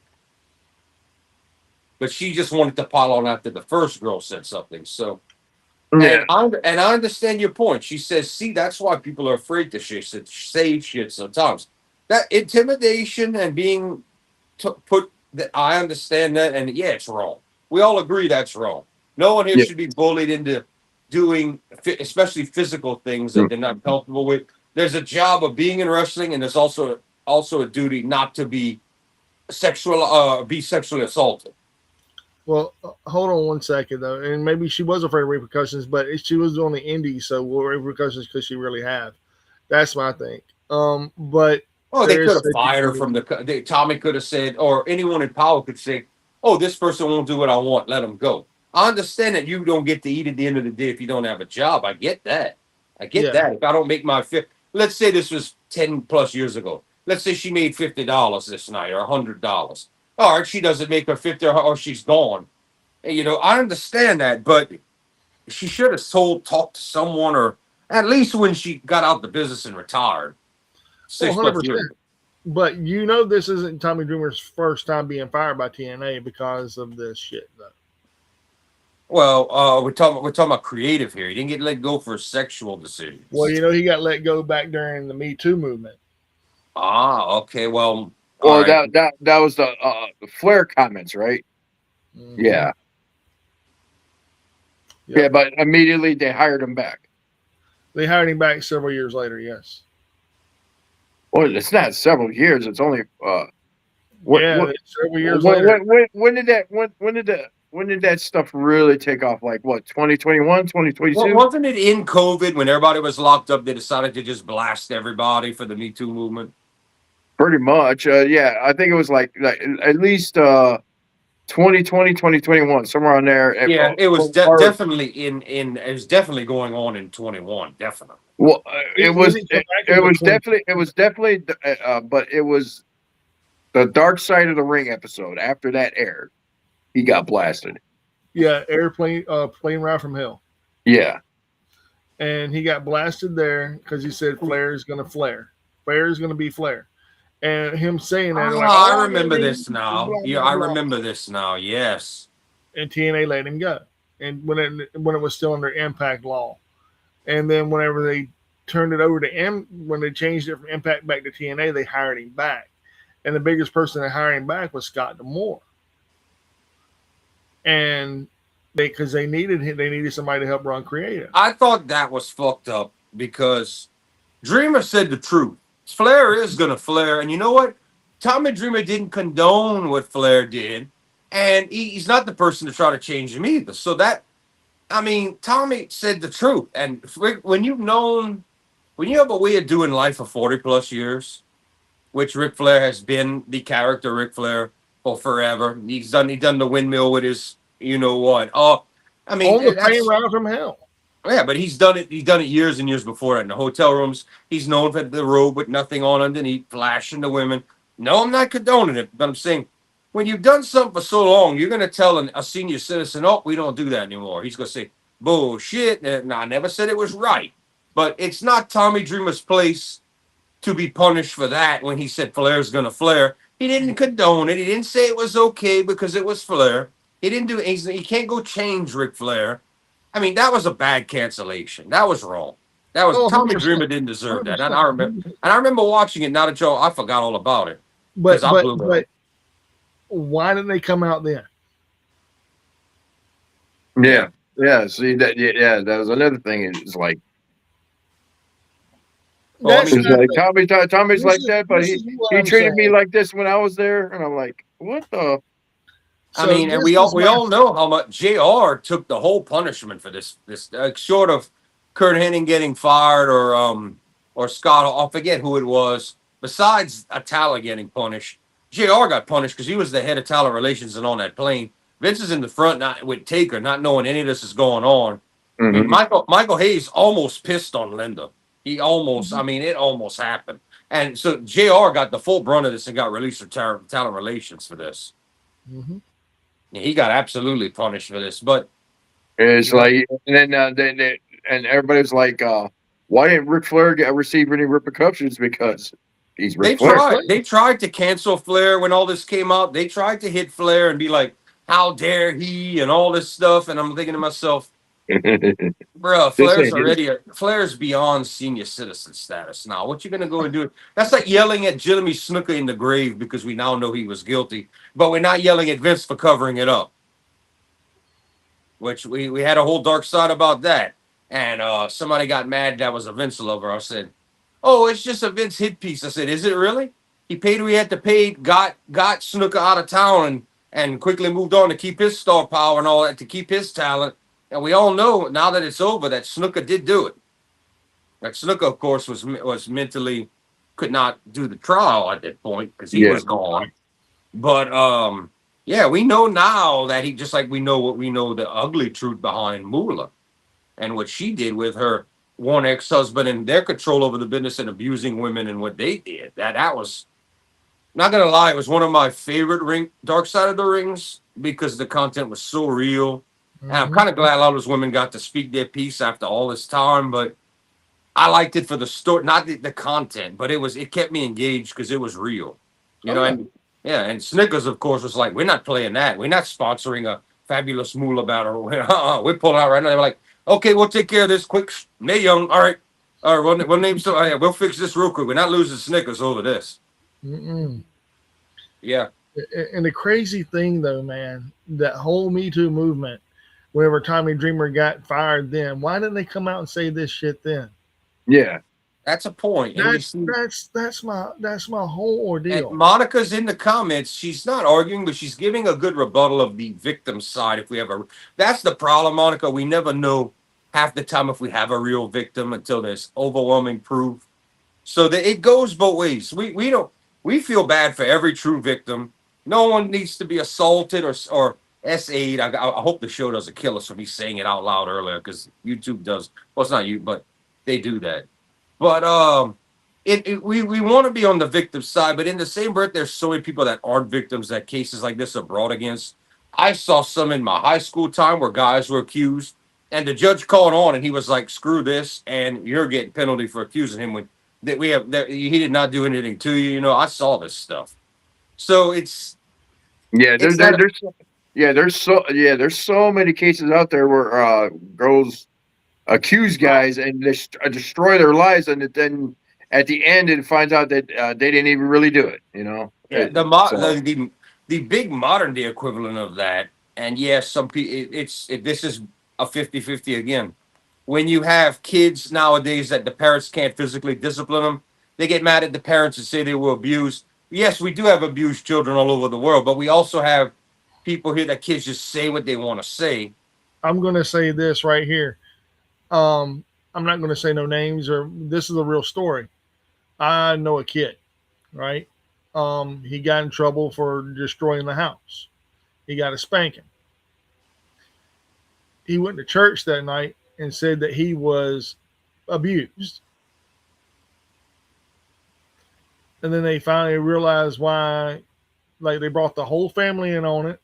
And then they found out what he got in trouble for. And they're like, oh, so you destroyed the house and you got Yeah. a spanking and it left a bruise on you. Yeah, but I don't like the bruise, so it's abuse. Well, I understand the point you're coming from, Mike, and And yeah, I'm like, I'm But like, dude, are you kidding me? You got in trouble. Hell, I was lucky to have a bruise. I was yeah. glad to have a bruise, bro. I know where you're coming from with it, Mike, but what I was talking about was kids that aren't even assaulted at all saying Oh, this about their man. parents because they mad at their parents. That's bullshit. Oh, dude. I mean, think about it like this. How many times when you were growing up did you threaten your parents like, I'm gonna call the cops on you? Yeah, I got my ass kicked, got Hey, destroyed. My mama would have destroyed me, bro. Anything from 10 years old below, I'd have got destroyed. man. Oh yeah. Then I'd have got the belt from old man after she destroyed me. I mean, hell, all the stuff that I done in my life, I'm like, shit. There's a reason why I don't have an ass today. The school, my mama and the school system took my ass. And my That's pants don't fit and today. in private schools they make you sign for your kids that they can Yeah, receive corporal punishment. yeah, man. Yep. Dude, I got. But the thing is, man, like kids nowadays don't understand. No. They don't understand, man. Like they're so Your parents' job was to put the fear of God into you to where you didn't do nothing wrong because you didn't act up, you didn't in public or do nothing, man. You would get the crap, especially Southern. That was no joke there. And today kids get away with murder, and the parents, half of them can't discipline like they want. I mean, it's down to, and today being grounded don't mean shit because of devices. So the main thing today is take away the best way you could get them is take away the phone. They lose their shit, boy. They act like you done stole a pot of gold from them. Their supper, everything. You take the phone away, they break, they fall apart. man. I'm gonna tell you this, man. My nephews, right? They act out. You know Mhm. what I do to them? I just take their screens away. Yeah, that's it. And you That's know what it. they do? I'm sorry. I won't Yeah. do it again. Too late. You go on the Hey, whole you go on a day to a week without that phone. Now you ain't gonna forget this. shit, man. What you say? Yeah, And, you don't go in your room and no computer, no television, no nothing, no digital, no media, no device. They're young enough, you go in that room by yourself with nothing. And boy, mhm. they ain't gonna forget it. And you don't get and most of these parents, these women that have like girls that either the dad's out of the life or they divorced, and you know how it gets when you want to do for your child. They give in an hour or in 20 minutes and give the. I said you just did nothing. All you did was just show you was weak. I said you tell her she don't get the phone for the whole day, and if she tells you anything stupid, it's a week. Phone's going locked away. You make sure she don't do it again. No, Yeah. this bullshit, whether talking back or not doing chores or not picking shit. You don't give her the phone after she crosses 20 minutes. All you did was just ruin everything. All you do is just prove how weak you were. Yeah, that's not a winner at all. Well, I feel so bad, and there's nothing. She did it. You got to learn there's consequences to actions in life. And dude, it's a pacifier. That's what that shit is. Yeah. Mm. Monica shares her times back in the day. She says she got the look, and she knew when you got the look when you got home, it was over. Man, what you say, man? I got backhanded in church, dude, and had a busted mouth. In Oh, yeah. church. Oh And yeah. you know what they did in church? They looked at my mom. I'll do it again for you. Like, Yeah. huh? What? Yeah. Everybody You know supported. that lady? Everybody support, but even though, and some people did go through more brutal punishment than others physically in our time, that we had respect because of it. Whereas kids today, if they Yeah. get away with it, they got no respect. Dude, what happened to no sir, yes sir? What happened to thank you? Dude, I held a door open. This is no shit. I held a door open for a kid who hadn't been like 21, 22. He said, sup? You're lucky you got that. Well, down here we more friendly, but Dude, he said, sup? And I slammed that door shut and I said, that's what's up. Mike got pissed at some. Down here, we tend to open the door for Fuck everybody. It could be a man, woman, child, stranger. We all hold the door for each other. And everybody's like, "All right, bro. Hey, what's up? Hey, how you doing? Thank you, Appreciate sir." Yeah, we Yeah. and that's in my little hometown. That's not in the city. But right here, you go to the local store, that Wagapack y'all saw. Everyone's gonna hold that door for you. You gonna hold it for them, and everybody's gonna be. And if a child makes a mistake with a parent and don't say something nice, that parent's gonna correct them. Oh, Exactly. unless they're too young. This dude had him. I mean, he was getting gas in his truck that does this. Oh boy. So I mean, and then he's like, "Sup?" I'm like, "Slam." Mike That's was what's like, up. not good enough. Not good enough. Dude, you're not gonna if you're not respectful, you don't get a door open. I've done it. So and I had a woman, dude, open the door for me, and it was pouring out rain. I said, "Thank you so much, man." I ain't no ma'am. I was like, Well, I'd have said, "Well, I'd have said, what are you?" dude, No, I just wouldn't. I would have straight up said, "Is like, well, fuck you, then, bitch." you know what my response was? I hope you have a shitty day. That was my response to her. Oh, why, if it's raining and you held the door for her, she went off on No, it? she held it for me. She held it for me, and I was like really thankful. I was like, "Thank you so much, ma'am. I appreciate it." I ain't no ma'am. Well, I was like, well, I hope you have a shitty day. I'd have said, well, who are you? What are you? Shit. I told her, I said, hope you have a I'm shitty sorry, sir. It's ma'am. Was it a transsexual? No. I'd have said, well, if you're not a man, what are you? I'd have been curious. I'd have been like, well, I want to know, what are you then? I would have not thought about it twice. I'd have said, oh, what are you? I just told her, I wish they have a shitty day. Shoot, yeah, you were more polite. I think I've been more rude. well, like, well, thank you. See you next Tuesday. Yeah, cunt. Cornette would have probably said his normal, well, thank you, fuck you, bye. but we are getting way off topic here. Well, we're wrapping up. We got about 4 minutes to 3 hours. I mean, you got any final thoughts on the whole Tommy Dreamer thing, Josh? I think he's innocent. As far as him getting fired for creative, I agree because he did a shitty job. Now, as far as the bullshit after, like all of a sudden, everybody wants to come out of work and said that, but some people are like, wait a minute, this is a way out of his character. So it's like, no, that's exactly what Gail Kim and Mickey James, yeah, and Penzer, in a way, that's what they tried to get across. Yeah. That they know Tommy Dreamer. It sounded very out of character. He's a nice guy, understanding guy.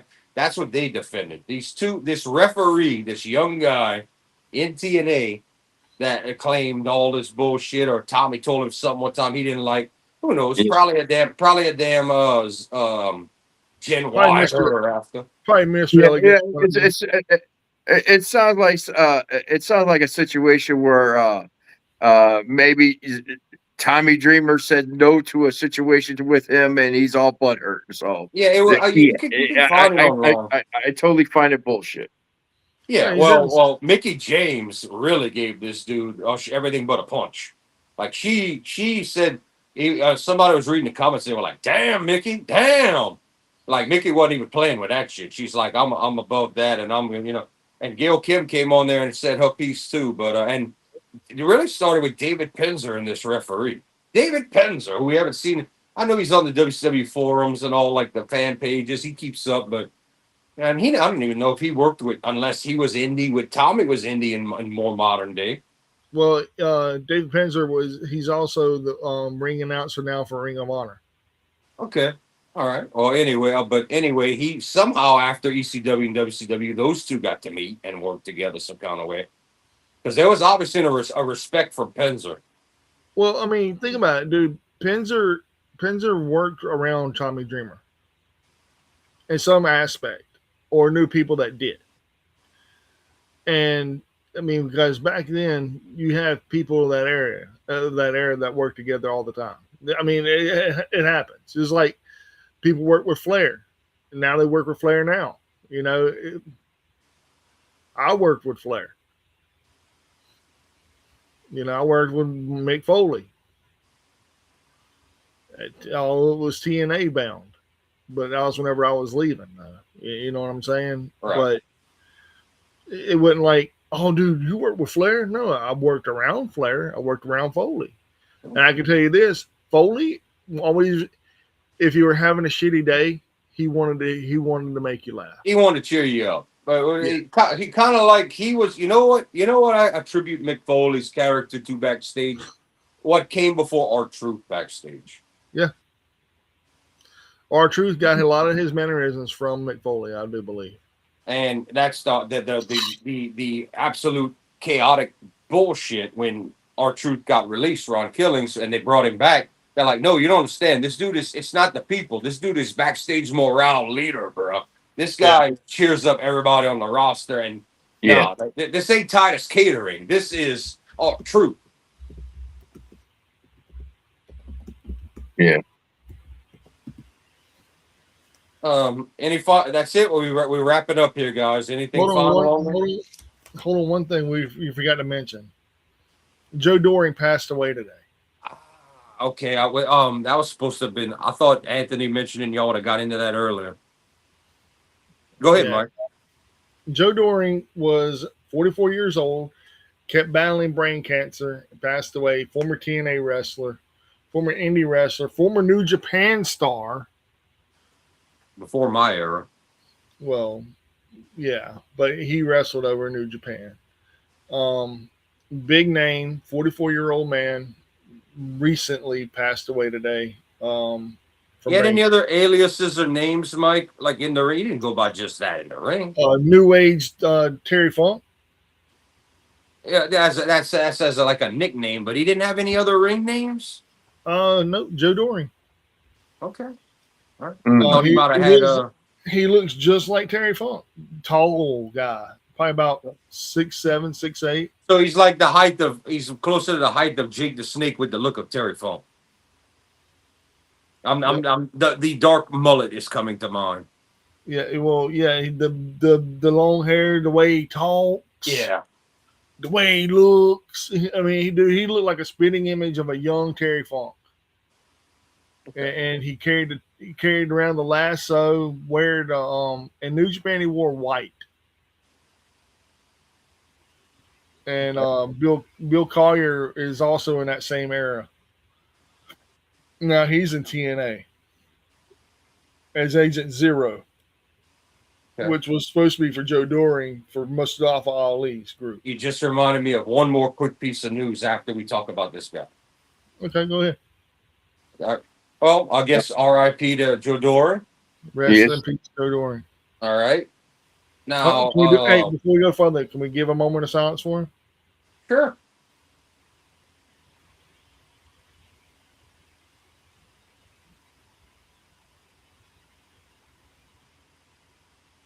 Yeah. All right. And to close out, I mean, is anybody surprised? I don't think so, but we know Steve Borden Jr., Sting's oldest son, had really been training and doing all this stuff. New Japan Dojo in LA. Tony Khan's already got him across doing dark matches. So thanks for coming, Steve Borden Jr. Goodbye, New Japan. It sucks, but somebody made the comment of why doesn't Tony Khan just take over New Japan Los Angeles while we're at it? Because he's just going to steal everybody. So we're not even going to get Steve Borden Jr. over like we thought we were going to get him in the New Japan ring in Japan. So yeah, he's already doing dark matches and AEW stuff. So they're ready. Yeah, it kind of sucks. I wish he would have went at least for a while and get seasoned in New Japan. At least spin a line, went through the training. It would have made him so much better versus the creative and ideas AEW is going to try to train him with, or who. I wish he would have went through the system. Just kind of like Bolton Oleg, if you will. Go through the system and you'll be a 10 times better wrestler. Even Gabe Kidd, he's more of a brawler. The guy doesn't know how to mat wrestle and do things. I just wish he'd have went get that training, but oh well. Speaking of Gabe Kidd, Tony Khan said yesterday that he wants him back sooner than later he is clear to come back. He's just waiting on visas. Gabe Kidd got put into the G1. Hmm. Gabe Kidd ain't leaving for about a month. Yeah, because of the visa issue. That's the reason why he's there. Well, he maybe. Well, we don't. We talked about that the other night. We don't know if the G1 is in August or September, where it's going to fall. It's later than sooner this year. Not going to be in the summer, from what I understand. Not July. Not going to be an early year. Maybe he could get Gabe Kidd back now, but the problem is if Gabe Kidd gets injured, we already got Cal Newman on shaky. We don't know how well he may get hardway injured. I'd hate to see both of those guys get injured and have to drop out of the G1. That would really suck.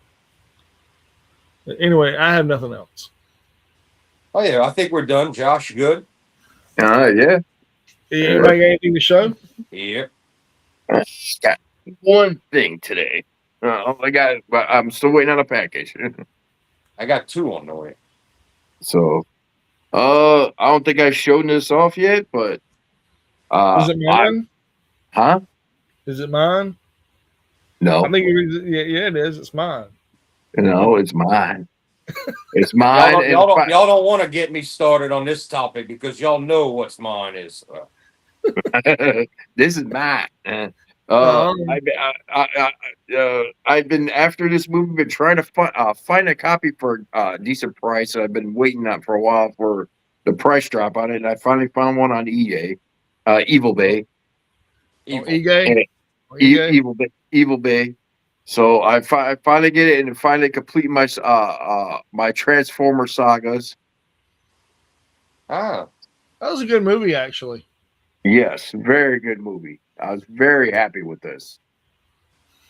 Very, I like the way they did the downfall of Megatron. Yes, I like your T-shirt. So, huh? Yeah. I like Dusty your Rhodes. T-shirt. Dusty Rhodes, baby. Wait, oh damn! I want to Hey, show that go off. back to Josh. I want to see the shirt. Yeah, that mac and dream, baby. Oh, it's Harley Race. No, this is Dusty. It's hard times. Hard times, baby. All Hard right, times. I saw the H and I was like, wait a minute. I thought it was Dusty, but yeah, we all know that I'm not only am I a huge Dusty fan, but I believe in giving the elbow to the puss crack on everyone. Everyone gets it equally, men, women, and children. You get the elbow to the puss crack. I have even given it to a ditch drunk one time when the ditch made me fall in. I gave the ditch about 5 Dusties. How drunk was you?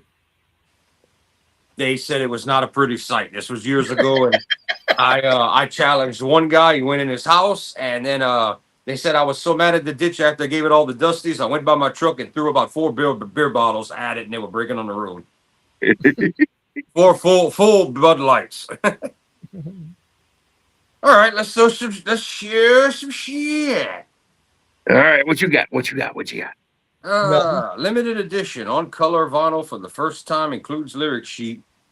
He said this was it's near mint. I mean, it's sealed, so wait, no, it's not sealed, but it has the wrap around it. So it was 35. It was a no bid. I think I dropped 20 and got it. I don't know why I thought 10, but hey, I could pass it up for cheap. Man of war. There's the glory ride. Yeah, and it's on this nice. I don't have that many red, believe it or not, but it's on this nice red.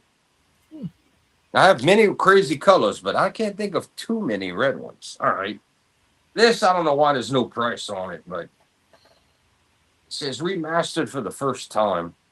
This is sealed, so I wonder. This has 24. This must have been when he was having a sale. I either got this for it says $24.99. I got a feeling I paid $20 to $23. But a classic, something everybody should have, and one of their good albums. Ride the lightning, baby. I got that one. I have the first one, so and it's not an old one or anything like that. It's An just OG went last night for $675. yeah, that ain't doing that for this album. I've had this tape for forever. That would probably go for nice, but no, just to have the album, to hear it good. I mean, I have the first one already. This one and the first one's where it's all about. And one more. I get it. I'm not nowhere near close to completing this collection. But I'm one more down. And let's see, this says 30. I'm guessing I paid 34 and no one wanted it, unless I talked them down to 25. I don't know. This is a limited edition 40th anniversary black and blue swirl, but this is pretty much the second album the U.S. ever got. The first album, no, second album the U.S. got, fourth album they ever released. But this is like the fifth album from the band. This is Motorhead, Iron Fist. This Yes. is the last album with the original trio. This is before Fast Eddie Clark left the band for good, the original guitar player, and you got Filthy Animal on drum. This is the final one Yeah, with the OG lineup. I got that. I got that one a Russian press on that one. Nice. It's a good album. It's not their best, but if you want the classic vintage Motorhead sound, you know the first pretty much the first album's rough. I still need to get it, but I don't want to pay $1 million for it. The second, third, and fourth albums are just prime Motorhead. Absolute the best you can get for Motorhead, short of the modern day era. I mean, that is, of course, Overkill, the legendary second album, which was bootlegged and tape traded all over the world. That's the one that Metallica went, holy fuck, there'd be no Metallica without that album and Diamond Head. And then Bomber, the third album, which is my favorite because not everything's at breakneck speed. They tried to do things a little different. It's got a lot of aggressive attitude. And Ace of Spades, the fourth album, which would be the first one released here, which we all know is the iconic Ace of Spades. One of the best album covers of all time, too. Yes. Speaking of which, last night, Pantera's very first Metal Music went for almost $400. Metal Militia, right? No, Metal Music. Yeah, it was Metal Music. Because we had Metal the Metal Magic was the first one with Phil later on. Yeah, Cowboys. Metal Magic. Yeah, that was the one with Phil. Then there's 3 others. I Am the Night. Yeah. And I can't think of the other 2. They all went for. Mike was watching them. They all went for sale last night. Yeah. I'm like, I'll find some bootlegs of that one. You're still gonna pay for a bootleg of that. Nah, you could get those for. I seen those for like maybe 35 a piece. That's pretty good. I saw them for double that. Yeah. But no, man, I watched all that go last night. I was like, good God, man. You watched all of that go. Okay. Yeah, there were some. Yeah, there were some big hitters last night. There was a lot of big hitters last night. Well, Metal Thursday, and you always got these people that overspend that don't know what they're doing on Thursdays as well. Well, you know what I would love to have? Well, I like this new wave metal, not new metal, new wave metal. Like, well, I call it new wave, but it's still metal. Like, new wave was not meant. New wave was what punk came out of, and they cleaned it up. Because I like some new wave from the early '80s. Rush's Signals album is new wave. Yes, and so is Grace Under Pressure. Yeah, he was selling some Dead Milkmen tonight for $100-something a piece, and I ain't paying $100-something for a punk album. Who? Dead Milkmen, dude. They're an old punk band. I actually do know that. Mike got a name that I know of. I can't tell you a song, but I actually know the name. Yeah, I mean, I got name brand toilet brush, Josh. Okay. Clorox is a Clorox version. Clorox. But no, seriously though, man. I mean, I'm a real big fan of like the underground shit you can barely find, and he don't have that much of that shit. He has it's hard to get, man, to get that in good shape where people are willing to let it go. Hard to get. I seen Cake here recently in Mobile. Cake. Wasn't that band? He's going the distance. Yeah, he's going for speed. He's all alone. I was thinking about picking up that album, but I was like, man, I ain't picking it up. I ain't spending all that money for just one song. Fashion Nugget. That was all Fashion Nugget. That Cake album comes up new, Monica, on Colecco for like $34 or less. Yeah, it pops up all the time. Yeah, I was thinking about buying that new Sublime album, man. That's made by Sublime. It ain't Sublime with Rome. And I asked him about it, but he never got back to me tonight. Oh. You might be able to get in. Well, it's Saturday night. If you get in before 1 o'clock, you could probably. It might be in no bid. It might be in the crate. Right. Yeah. Well, I mean, he had a bunch of dude. There's a lot of no bids tonight because shit ain't It's Saturday night. It's the end of the week. Friday night. Everybody's out of It's Friday money. night. It's Friday night.